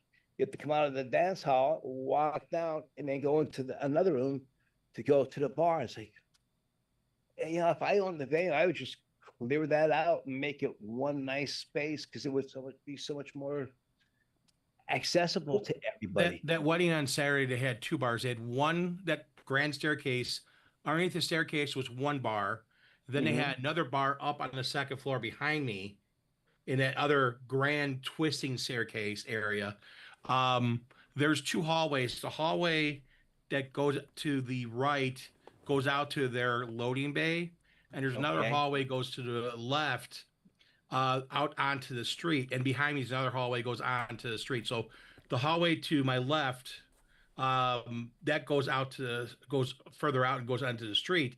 That goes on to Adams, and that they had a dessert area, including a Bananas Foster's area. They were doing Bananas Foster's. They had all these different cakes and cookies and stuff like that. They had a guy walk around with cannolis, filling cannolis fresh for you right in front of you. Now you're killing me, bud. They had photo booth down there, and then you've seen my Facebook. They actually had a artist that was drawing them in oil paint, Oh, and he cool. would start. He started it there, and he'd take it home and finish it. And Cool. I said, "So what do you start at?" He starts at $2,000. I'm like, man. Yeah. I'm like, I think I'm the cheapest guy here then. Yeah, I'm more than that, but it's like, wow, this guy's only $2,000, but I always try to charge a fair price, but it's one of the things that, especially with music selections and stuff like that, and what motivates people to do things, that's the important part. And we're there to provide that music and provide that motivation for that crowd. And having motivation is why, Dwayne is having the show for tonight, is what motivates people for exercising, what motivates people for sports. And that list you had there, that's very important, because that list that you have of songs, that's going to give a lot of information. So that is something you could look at and go, hey, what songs are fitting there? And Dwayne asked, some of you guys saw it not in the chat, what is your songs? What's your go-to songs? If you're working out, if you're doing something, doesn't matter, you're vacuuming, you're listening to some music, you listen to some jams. What are those go-to jams that really fire you up? What is the jam? If you go to a bar, it doesn't matter, Buffalo Wild Wings, or you're doing a backyard barbecue for a football game or a baseball game or whatever you're into, what are those songs you want to hear that gives you the energy for that night? And I think there's some really great stuff right there. If you, AWOL Nation, they have some great stuff. Also, I you had that on there first. I'm looking at the list. No, you don't have AWOL Nation. I hear their stuff all the time. So what songs are those? Hold on one second. Because I know I forgot about No, the Chicago Bulls thing. That's a Sirius Yep. from Ellen Parsons. Yep. And then Gangnam Style, Harlem Shake. Then Kevin said Jump by Criss Cross, Power by Snap, and Mo Bamba. Then Kevin also said that for his wireless, trying to make his speakers wireless, he said something about the X5 has disappointed him. I had those, but I could never get mine to work. I used I think it's Sennheiser. I got mine to work no problem. It was I used this. They sync right in, and I tried to get mine to sync, or I should say, I tried to do mine with the microphone. Microphone. Yeah. Well, if you're doing in your home too, you got your internet wires running. You got all the wiring for your house in there too. When you're in a venue, you got you're enclosed in the walls and stuff, but you have more space, so you're pretty good. The only time you may have a problem with them is if you're in a school, because they have that mesh network that they just try to kill everything trying to reach the outside Wi-Fi or out to the internet, because they don't want the kids on the internet on their phones while they're taking a test or whatever. So I mean, it's a smart thing for the school district.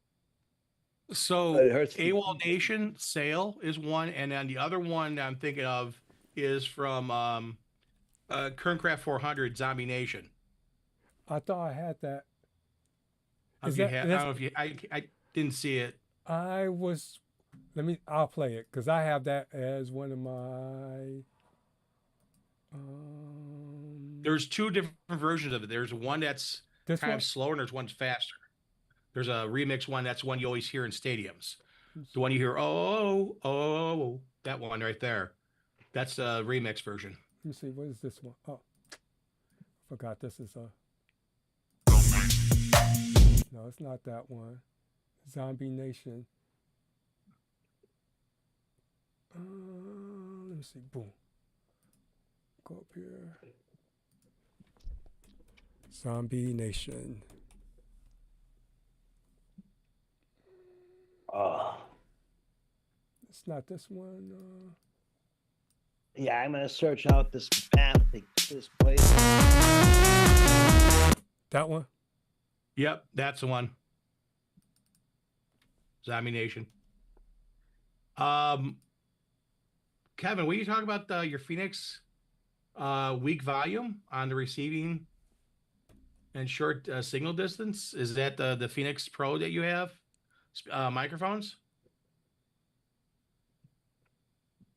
Oh, or was that the X Vibe? The using X Vibe. Wow. I have no problem. Because with my Phoenix. Okay, the wireless speaker system. Okay. Yeah, you got kind of there's certain ones that are on digital, certain ones are on UHF. If you're going to do it, do UHF. The digital ones give you less legs, and there may be a way to increase the volume inside of it. Yeah, it's sometimes the wireless speaker systems, they're okay, but if you can get into it, I don't know if there's a Bluetooth connection or something like that, you can get into and adjust like volume or EQ. That might help. Yes. Phoenix has a version. Yeah, I know Phoenix has, a few of them have, but that's something that's why I like the Sennheiser. They're outrageously expensive. They're not cheap. It's like $1,600, $1,800 I have in a receiver and four body packs like this. It has the volume control on it. It has the headphone jack, headphone to XLR. These right here, they're great. The But Class again, A not has no, cheap. Class A has no problems with his either. So Yeah, I mean, Diego's got no problem. Then yeah, again, it might be something. might be the XLR wire. I mean, swap that out. Something. Is that on the Kevin? Is that on the new RCFs you got, or is that on one of the older speakers you're running problems with it?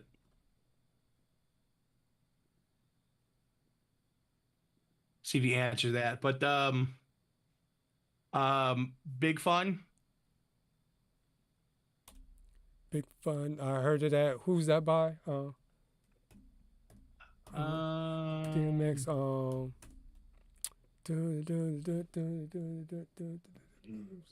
Big Fun. Let's see. Big. Inner City. All right. Big Fun in the city.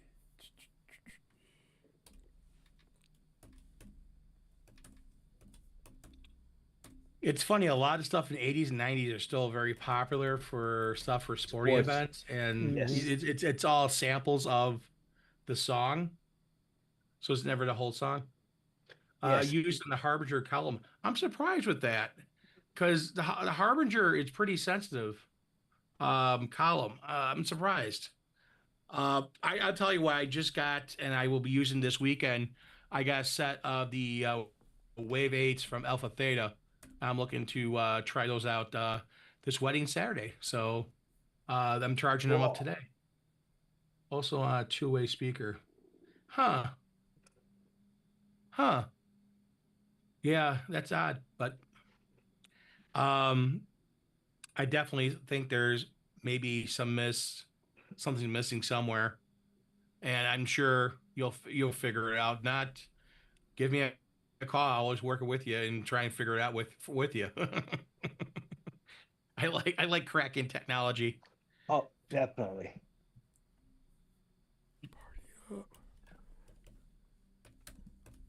All right, so here's our list so We will far. rock you.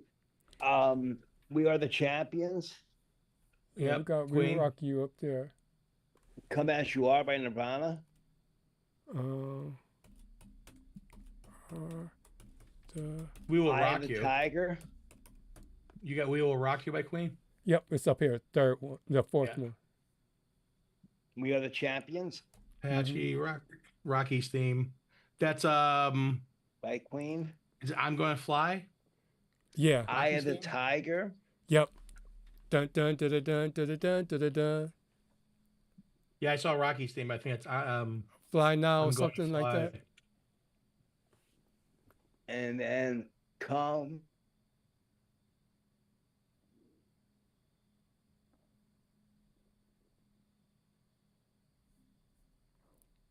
Going to Fly Now. I'm sorry. Going to Fly Now is the name of the song. Where...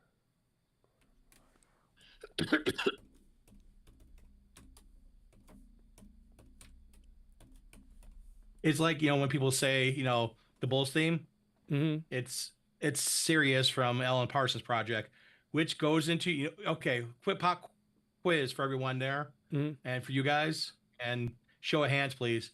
What does Sirius go into? Right now, I am drawing a complete blank. Alan Parsons Project. Yep. Sirius goes into something. The rhythm, the riff goes into something. Oh, I know it too. And I can't.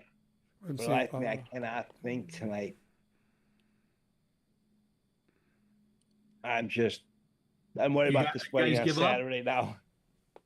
You guys give up? Eye in the Sky. Listen to Eye in the Sky. Sirius is the beginning part of Eye in the Sky. Hmm. And goes right into it. The riff is the same riff. It's the same beat count. And all Sirius is, that beginning part is basically just a big, huge instrumental introduction into Eye in the Sky. Okay. Yep. And then who did you say made Sail? Sail for AWOL Nation. Hey, here's another one, Dwayne. Huh? Bring Play him the out. song? I don't know. He'll get a copyright strike. He can't play the song. No, But Bring him up by Ti. Bring him Oh, out. bring Bring him- him out. Bring him out. Yeah. Bring him out. I'll bring him out from TI. Yeah. Yep. That's a popular song for weddings, for the wedding party. Yes. Bring him out. All I do is win. All I do is win. Another good one. Yep. I've seen a couple times at the end of the game, I'll see you again, Wiz Khalifa. Yes. And what you call it? What the heck's his name? I can't think of his name. Charlie God. Puth? Charlie Puth, yeah.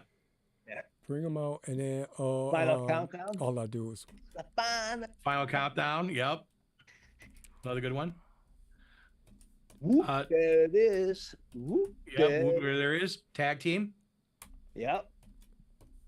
That's on the Jock Jamz for the Bulls thing. I had the Bulls CD, which was awesome, but I maybe I got it somewhere. But Yeah, I have binders and binders and binders full of CDs, and it's like, do I really want to start bothering looking back through them again? My buddy who's a DJ, he's still into just CDs, and I'll tell you, God bless him. I don't know how he does it. He comes. I don't miss moving. I got in when CDs and MP3s were kind of equal, and CDs were kind of going out, MP3s were taking over when I got into the business in 03. But my first time around was all vinyl. So when I first started in 88, 89, that was all vinyl up until I left in 92. Hello. So vinyl was always there, but what's the other songs you have here? Okay, Steam, Kiss 'em Goodbye. That's Na Goodbye. Yep. That's Kiss 'em Goodbye from Steam. all right, Steve. That was the song for the White Sox for a long time. That's why I know that. I'm a White Sox fan. Real to Real, I Like to Move It. All Star Smash Mouth. Wogan in the Jungle, Guns N' Roses. Yeah. We're Champions, Queen. Harlem Shake. Oh, Sandstorm. Yeah. Sandstorm's another one. Can't Hold Us by Macklemore. Oh, I have heard Thrift Shop. the beginning count of thrift shop on at sporting events.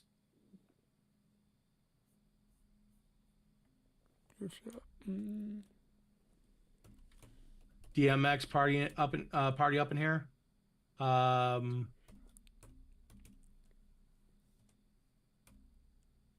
Oh yeah, yellow. Yep. Oops. Mac. More. I keep losing you guys, Dwayne. I'm just glad mine didn't go out. I had updated mine because it was going out crazy on Buddy's show. Tuesday. I mean, Zoom went out completely, and then it came right back in. It went out completely, and it came right back in again now. Dynablend says Galvanized Chemical Brothers, another good song. Yeah. Right now here in the U.S., General Motors is using that for the Hummer commercials, Galvanize. But that is, that's used plenty of times at sporting events. Salt and Pepper, Push It, yep. Swamp Thing to Grind. I don't think I hear that too much. Put Your Hands Up for Detroit. Maybe only in Detroit. That may work, for Detroit Tigers or for the Lions or for any other team in Detroit. But it wouldn't work here in Chicago. There'd be people like, what do you got Detroit for? Yeah. Especially their rivals of the White Sox and the Bears. Oh God, yeah. The Pistons are against the Bulls, and the Red Wings are against the Blackhawks. Yeah, that would not go over big here. No. Like here, you would hear at a game, you'll hear Sweet Home Chicago. You hear that because again, it's Chicago, so you hear that a lot of times. From the Blues Brothers, you hear there's certain things that are for certain songs, like L.A. I love L.A. You hear that out there for them. But again, that's for L.A. You wouldn't hear that here in Chicago or in Pittsburgh or in Philly. Frank Sinatra, New York. That's the A. New York, yeah, that would be your Jets or Giants or Yankees or Mets or And then Sweet Caroline for the Boston Red Sox. What about do they play Wild Thing for you all? I know they play here in Cleveland because of the movie with Charlie Sheen. That's your thing. The White Sox, like the White Sox song now. White Sox song now is "Don't Stop Believing" from Journey. Yeah, and the Cubs have "Go Cubs Go," which I love doing that at weddings. Later at night, I'll play "Go Cubs Go" for the Cubs fans. Then I'll go. You go. Okay, well, I think us White Sox fans have a better song, and to start "Don't Stop Believing," and people are like, that's right." It's that rivalry between Cubs and Sox fans here, but it's there's some regionalized songs. So I'm trying to stay away from that when I'm thinking of songs. I'm thinking of bigger, so you can hear from different teams. I heard I Feel Good by James Brown. I have heard that a few times here. Yeah. What about what's that? Tub Thumping? I Get Knocked Down. Oh yeah. I'm back. Tub Thumping. Yep. Yep. I get knocked down. I get up again.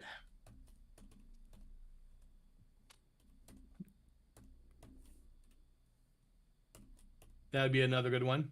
Yeah. Hey, like when you put these songs on, automatically you're gonna start. Chumbawamba. Yep. But Tub Thumping would be a good one. Once you cue them up, you start listening to it, and it's like, oh, wait, this will go good with it. That'll go good with it. So I mean, I think we have a great selection that we can add on to it, or any of the DJs that are out there are writing the songs down, or watching this video, and they can refer back to it, and you put the song in the queue, and boom, you put it on your deck, and it's like, oh yeah, like this will go good with this one too, So you get something, you We planted the seed, and now the tree's growing, and we just built from that. What about Rihanna?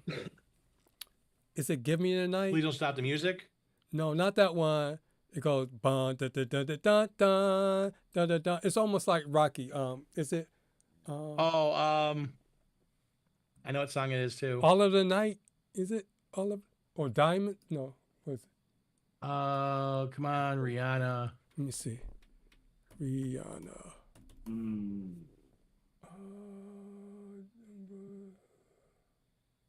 I know I seen the one list. I just can't see playing. Turn on the lights. It's something lights. Yeah, Turn on, all turn the on lights. the lights. Hold on. I'll find it. 1 second. All of the lights. Disturbia is good too. Yeah. Oh yeah. All the lights. Yep.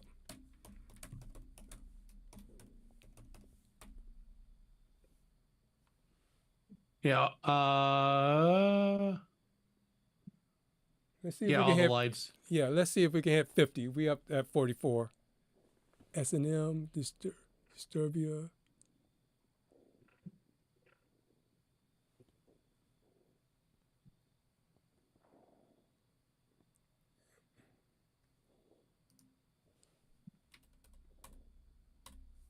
Okay. So come on, guys. What about you?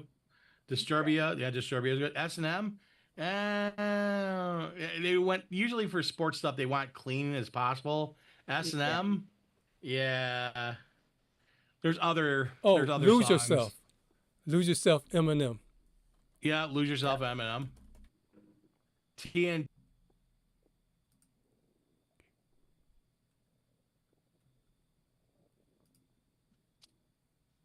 Oh, there he is. He's back. I'm wondering back. if this is something going on with Zoom, period.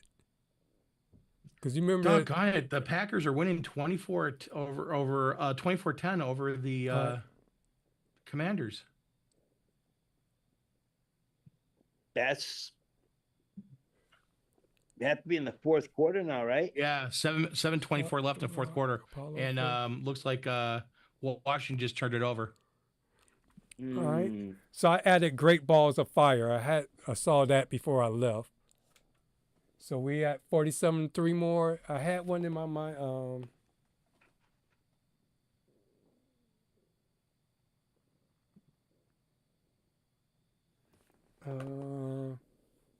You got spam. Yeah, I saw it. You know you're popular and get spam. No, I not sound bad. Bible verses. I have a problem with that. I Yep. don't have a problem one bit with that. Yeah, that's why I just let it go. I didn't want to mess up my blessings. That's right. I don't want to go to confession and say, Father, forgive me for I've sinned. I really screwed up this time. No way. Great Balls of Fire. Thrift Shop, Macklemore. Yeah. Yeah, You we got, that. let's see here.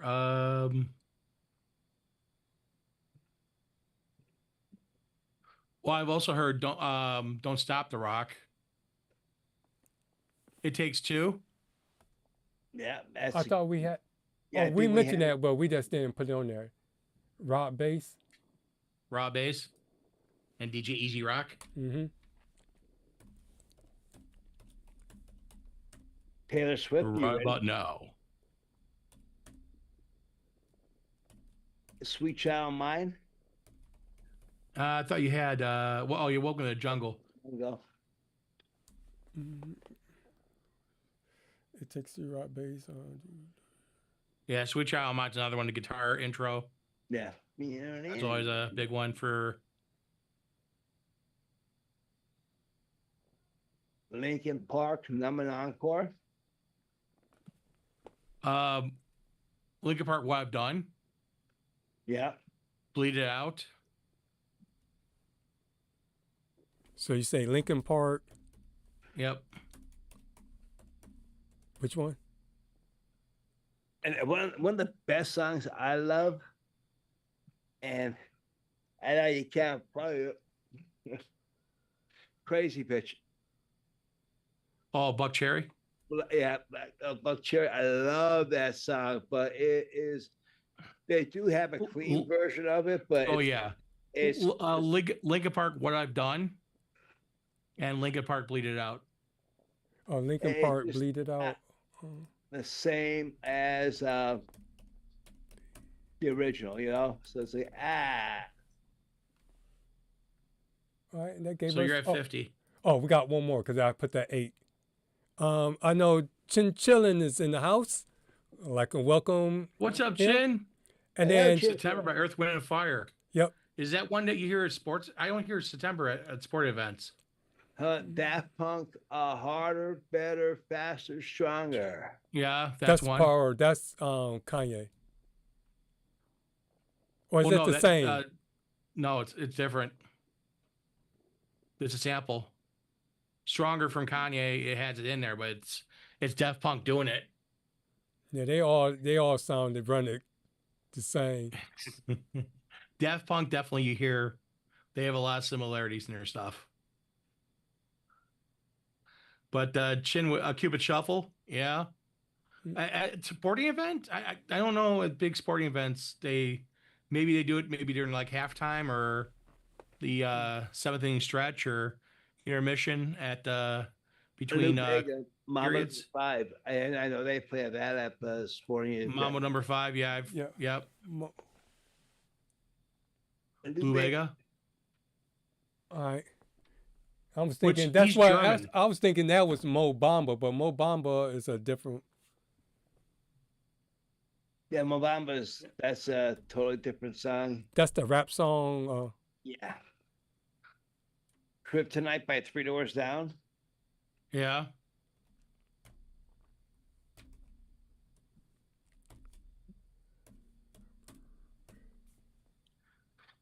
Oh, you guys have already been on for 2 hours. I came on, almost an hour ago, and you guys are like still rocking and rolling.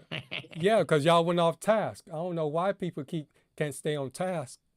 y'all took up a half hour. I was getting ready to announce that dealing with smaller venues was going to be our next episode, but you did it tonight, so. Well, I killed two birds, one stone.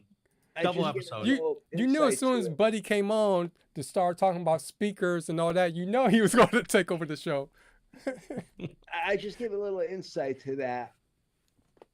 What we want to talk about. Good Vibrations, Marky Mark. Yeah. Oh, yeah. I forgot about that one. So we got our top 50. It's Mike's fault for talking about the venues.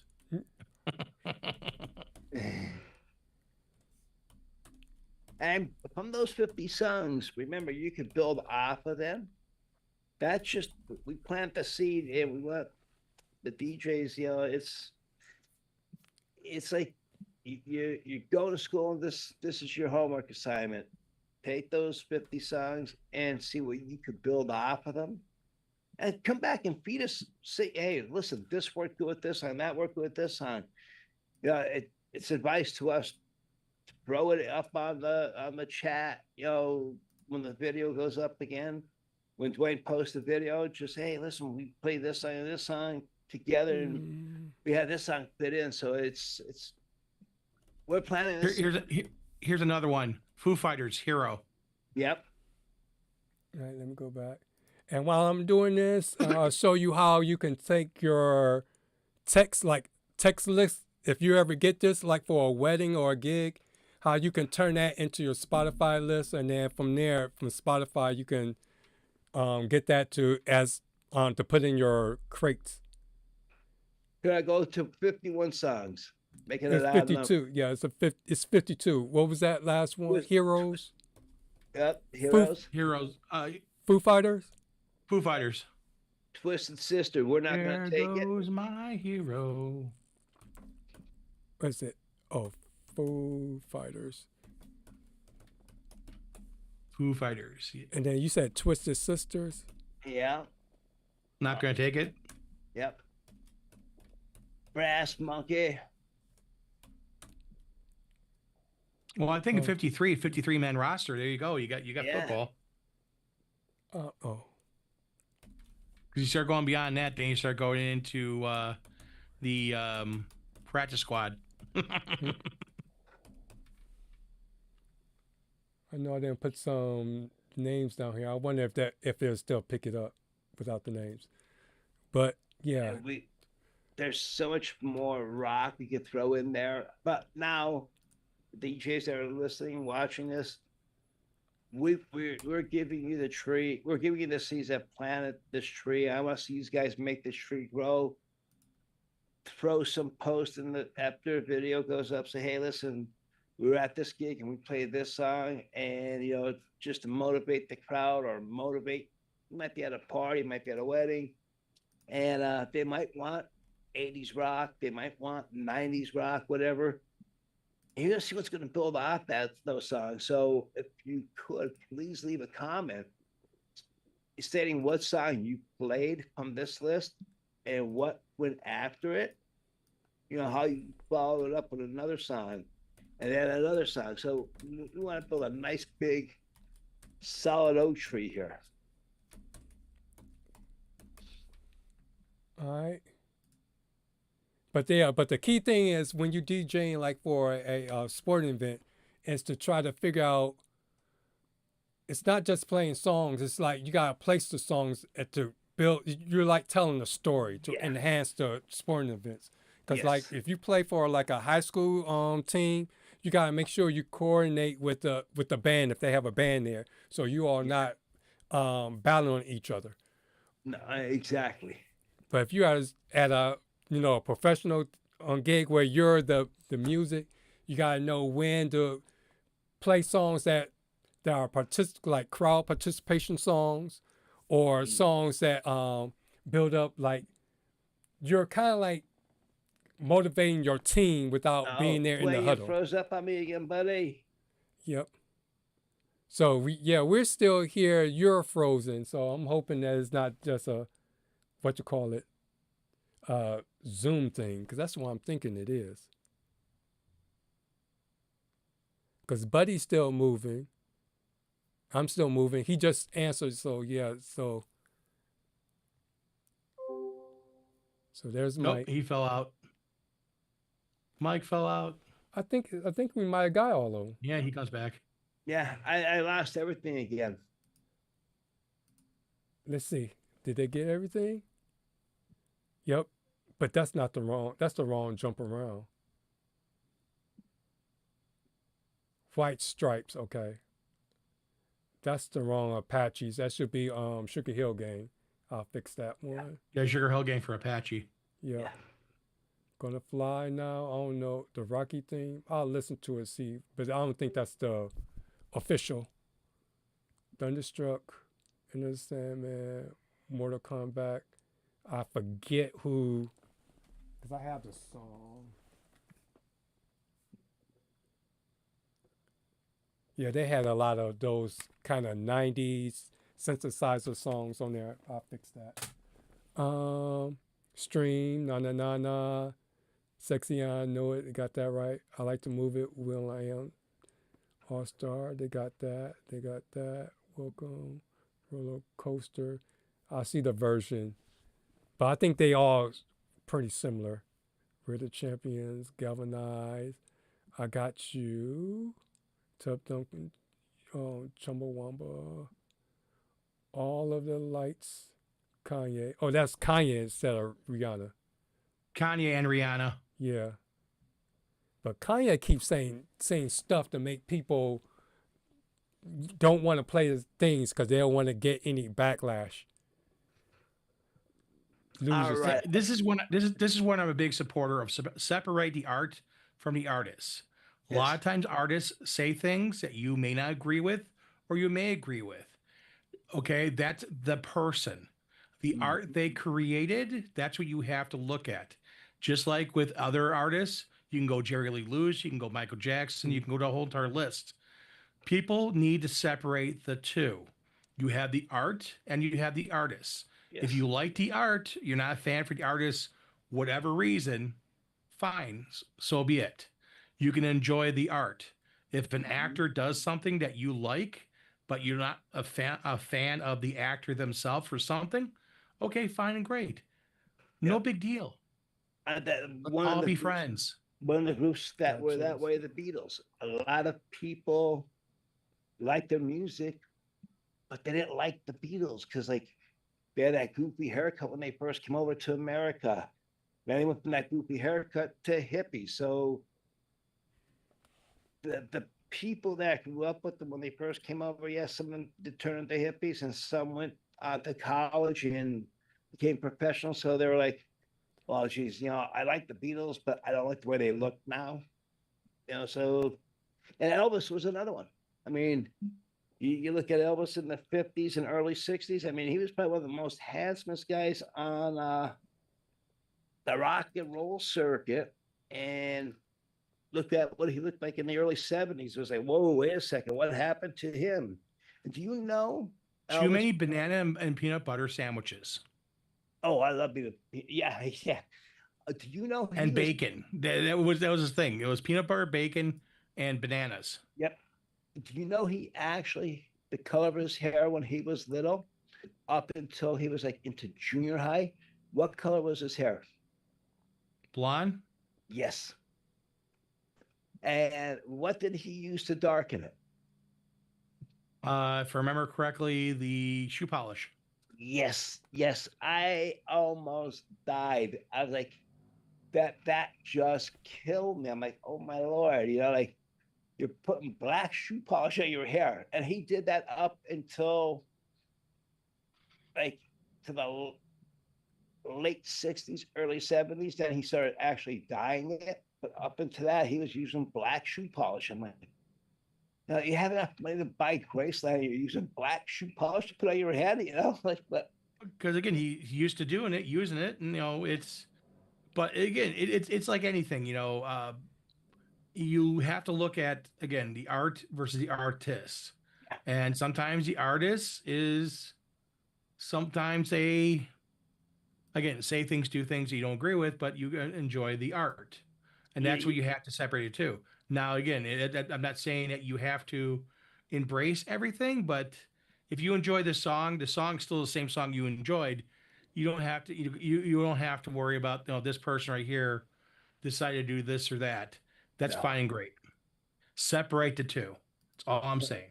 like So- today on the show, okay, we gave talking about art, all the music we gave, all the different colors of art on the palette.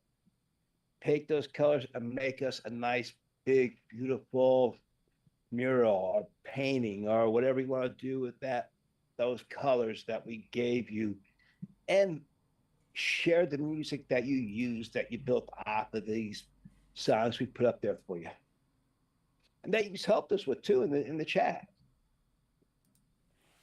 Yep. So I just go back and just swap out some of those songs that they got wrong and put the right songs in there. And I'll put it up on our Facebook group page. So make sure I'll put a link also in the description of this video. But make sure if you haven't joined our Facebook group page, there's the link, the URL. You can join there, or go to Facebook and type in cueitup DJ podcast. And you could join the private group or the public. And we had a new member, and it's Aaron AJ, DJ Electro Boys. He's our new member, our Facebook member. Boys, And also you can follow me on all my socials at HitmanDDub. Then you got Mikey Mike. On Twitter, it's djmikiemike, and then Facebook is djmikiemike, and then on Instagram is djmikiemike45. And let me go back and see if I can find. I want to say I had Buddy up here. I don't need to be an advertisement. Everybody knows me. I'm cool. oh god, yeah, we know that, bud. Yeah, I had you somewhere, but I forget where it is. I just come here and hang out with my friends. That's why I do. This I is a love hangout with. I get to hang out with Dwayne and Mike and a few other people, and you guys out there. How about giving us some likes, giving some thumbs up? I see no thumbs up as of right now. No one's hitting any thumbs up. There's one thumbs up. No, there should be more than one thumbs up.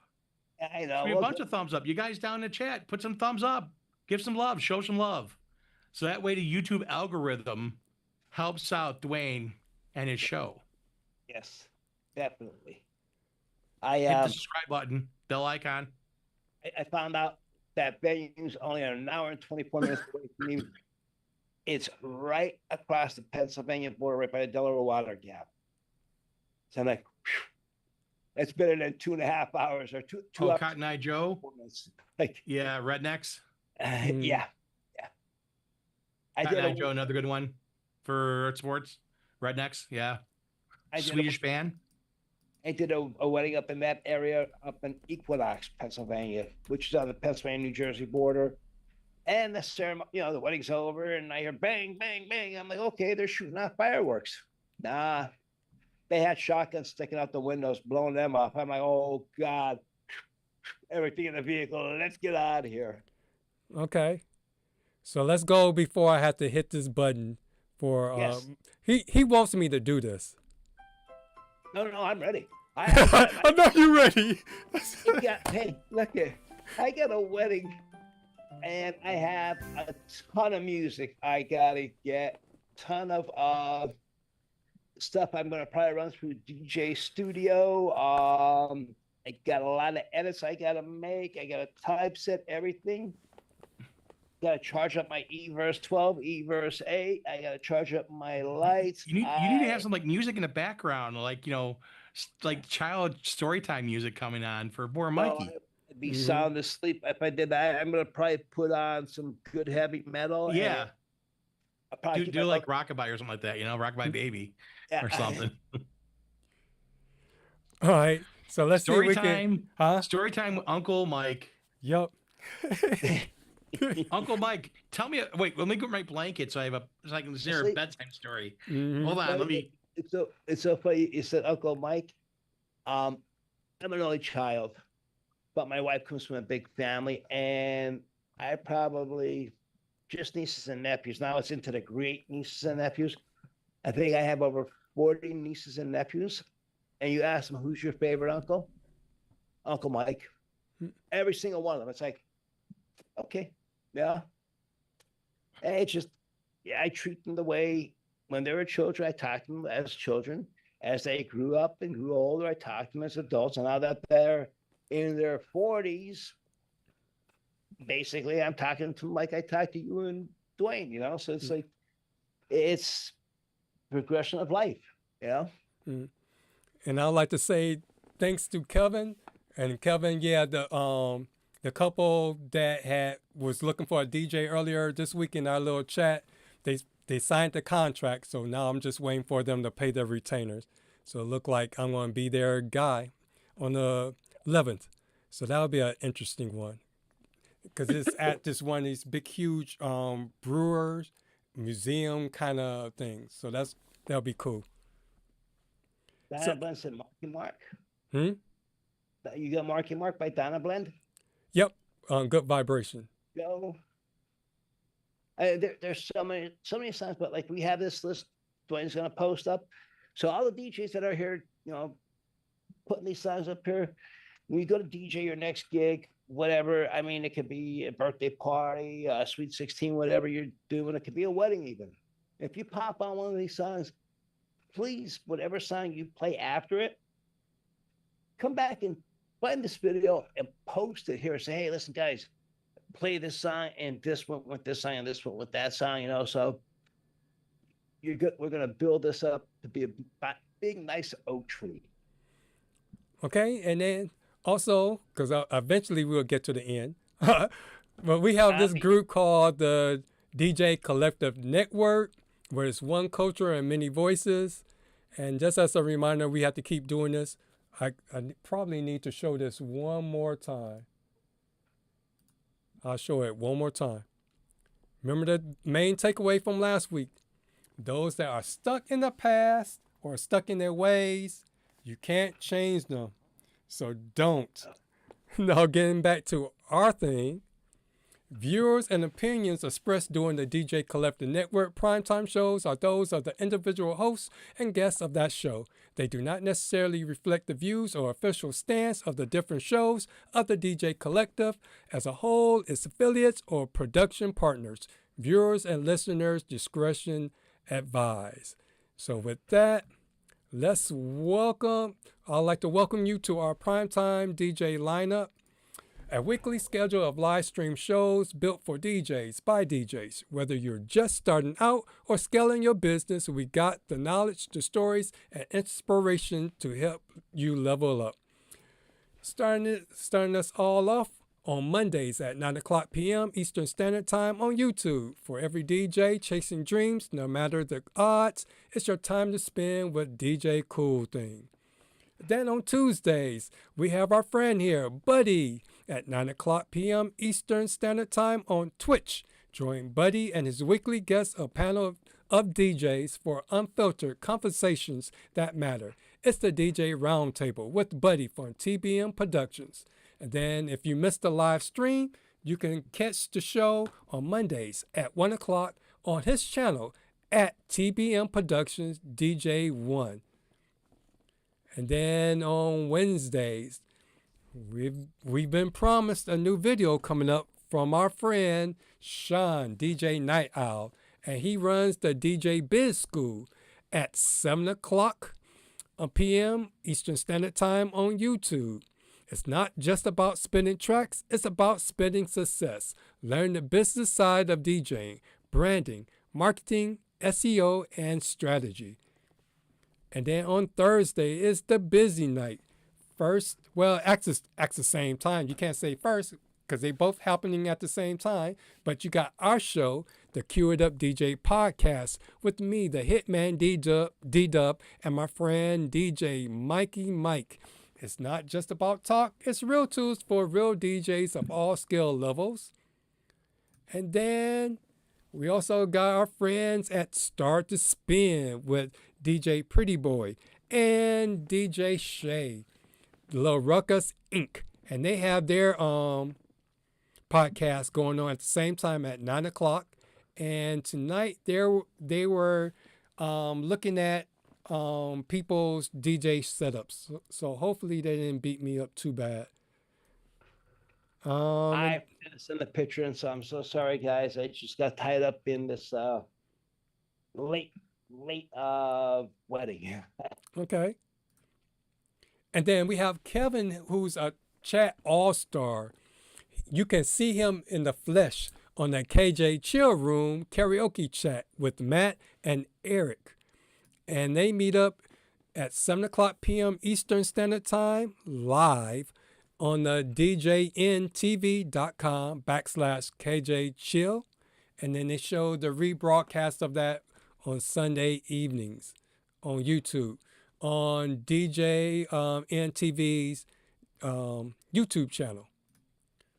Then we also have our friend DJ Reese, which is _DJ Reese_ on Instagram, but he has a podcast called Recreate the Vibe Podcast, where he talks about DJing as a corporate event DJ. He also does a lot of live broadcasts on Instagrams as he's traveling to his gigs and at his gigs. So make sure you check him out. And then as always, remember to like, share, and subscribe to all of our channels. And our fade out message tonight is, every set is a marathon, not a sprint. Build, push, then explode. So think of sporting events being just like any type of event. You always want to come in, do a warm-up set, and then do your peak hours, and then have some kind of climax, and then bring it back down to ease people, back down to get ready to leave. So with that said, that's pretty much our show for tonight. I'd like to thank everyone again for hanging tight with us. A 2.5 hour show. But again, it's almost like we got two shows for the price of one. Yeah, and especially on a Thursday because Thursday night football's on too. So thank you everybody for hanging with us. But I guess since we can still pick the conversation up next week, and next week our show is going to be about setting yourself up for success, how to handle tough venues and tricky management. So we'll be talking about something every DJ has faced at least once, venues that just aren't set up for success, from like bad placement, locations, or managements that's kind of like hard to work with. So that's what we're going to pick up the conversation with next week. Also, if you want to be on the show and discuss it live with us, just make sure you get in contact with me or DJ Mikey Mike. Again, we have these are our handles, and also there's a link in the bottom of our video. Just click on that, and we'll be more than happy to send you the link to join our show live. Oh, how about this, Wayne? If they want to join us in the chat, they just cue it up. That way, they want to join us right on live here with us. Okay. How's that, guys? All right, that'll work. Yeah. Because I think I'll make sure because a couple of times I forgot to hit what is it? It's a link that you have to hit for the live chat. If you don't click on it and end the show, then we lose everything that's in the chat. So I'll make sure that's checked before we head on out. But with that said, remember, before it's time to spin, you got to first cue it up.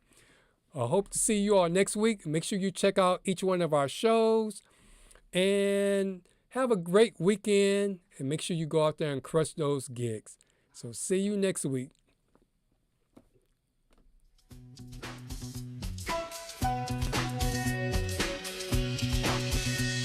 I'm a rise like the sun while the world still sleeps. Scouring the sights looking for new leads. Marathon gigs with no in between. Your worth is from a rear view they seen. They want to party, but I'm battling fatigue, chasing passion while my mental is still out on leave. It's an everyday hustle, so respect the DJ life. We make it look easy, but the pressure's tight.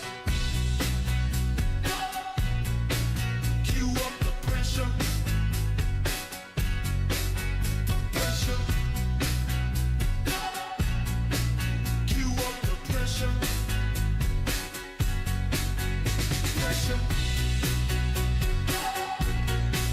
Cue up the pressure.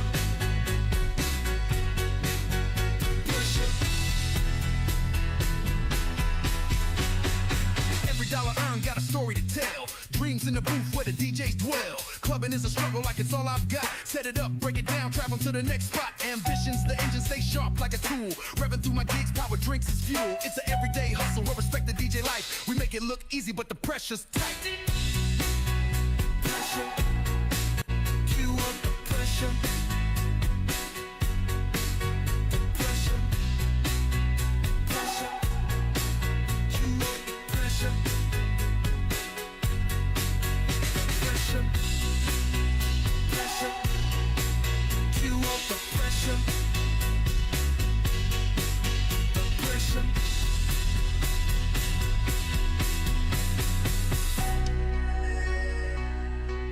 Cue up the pressure.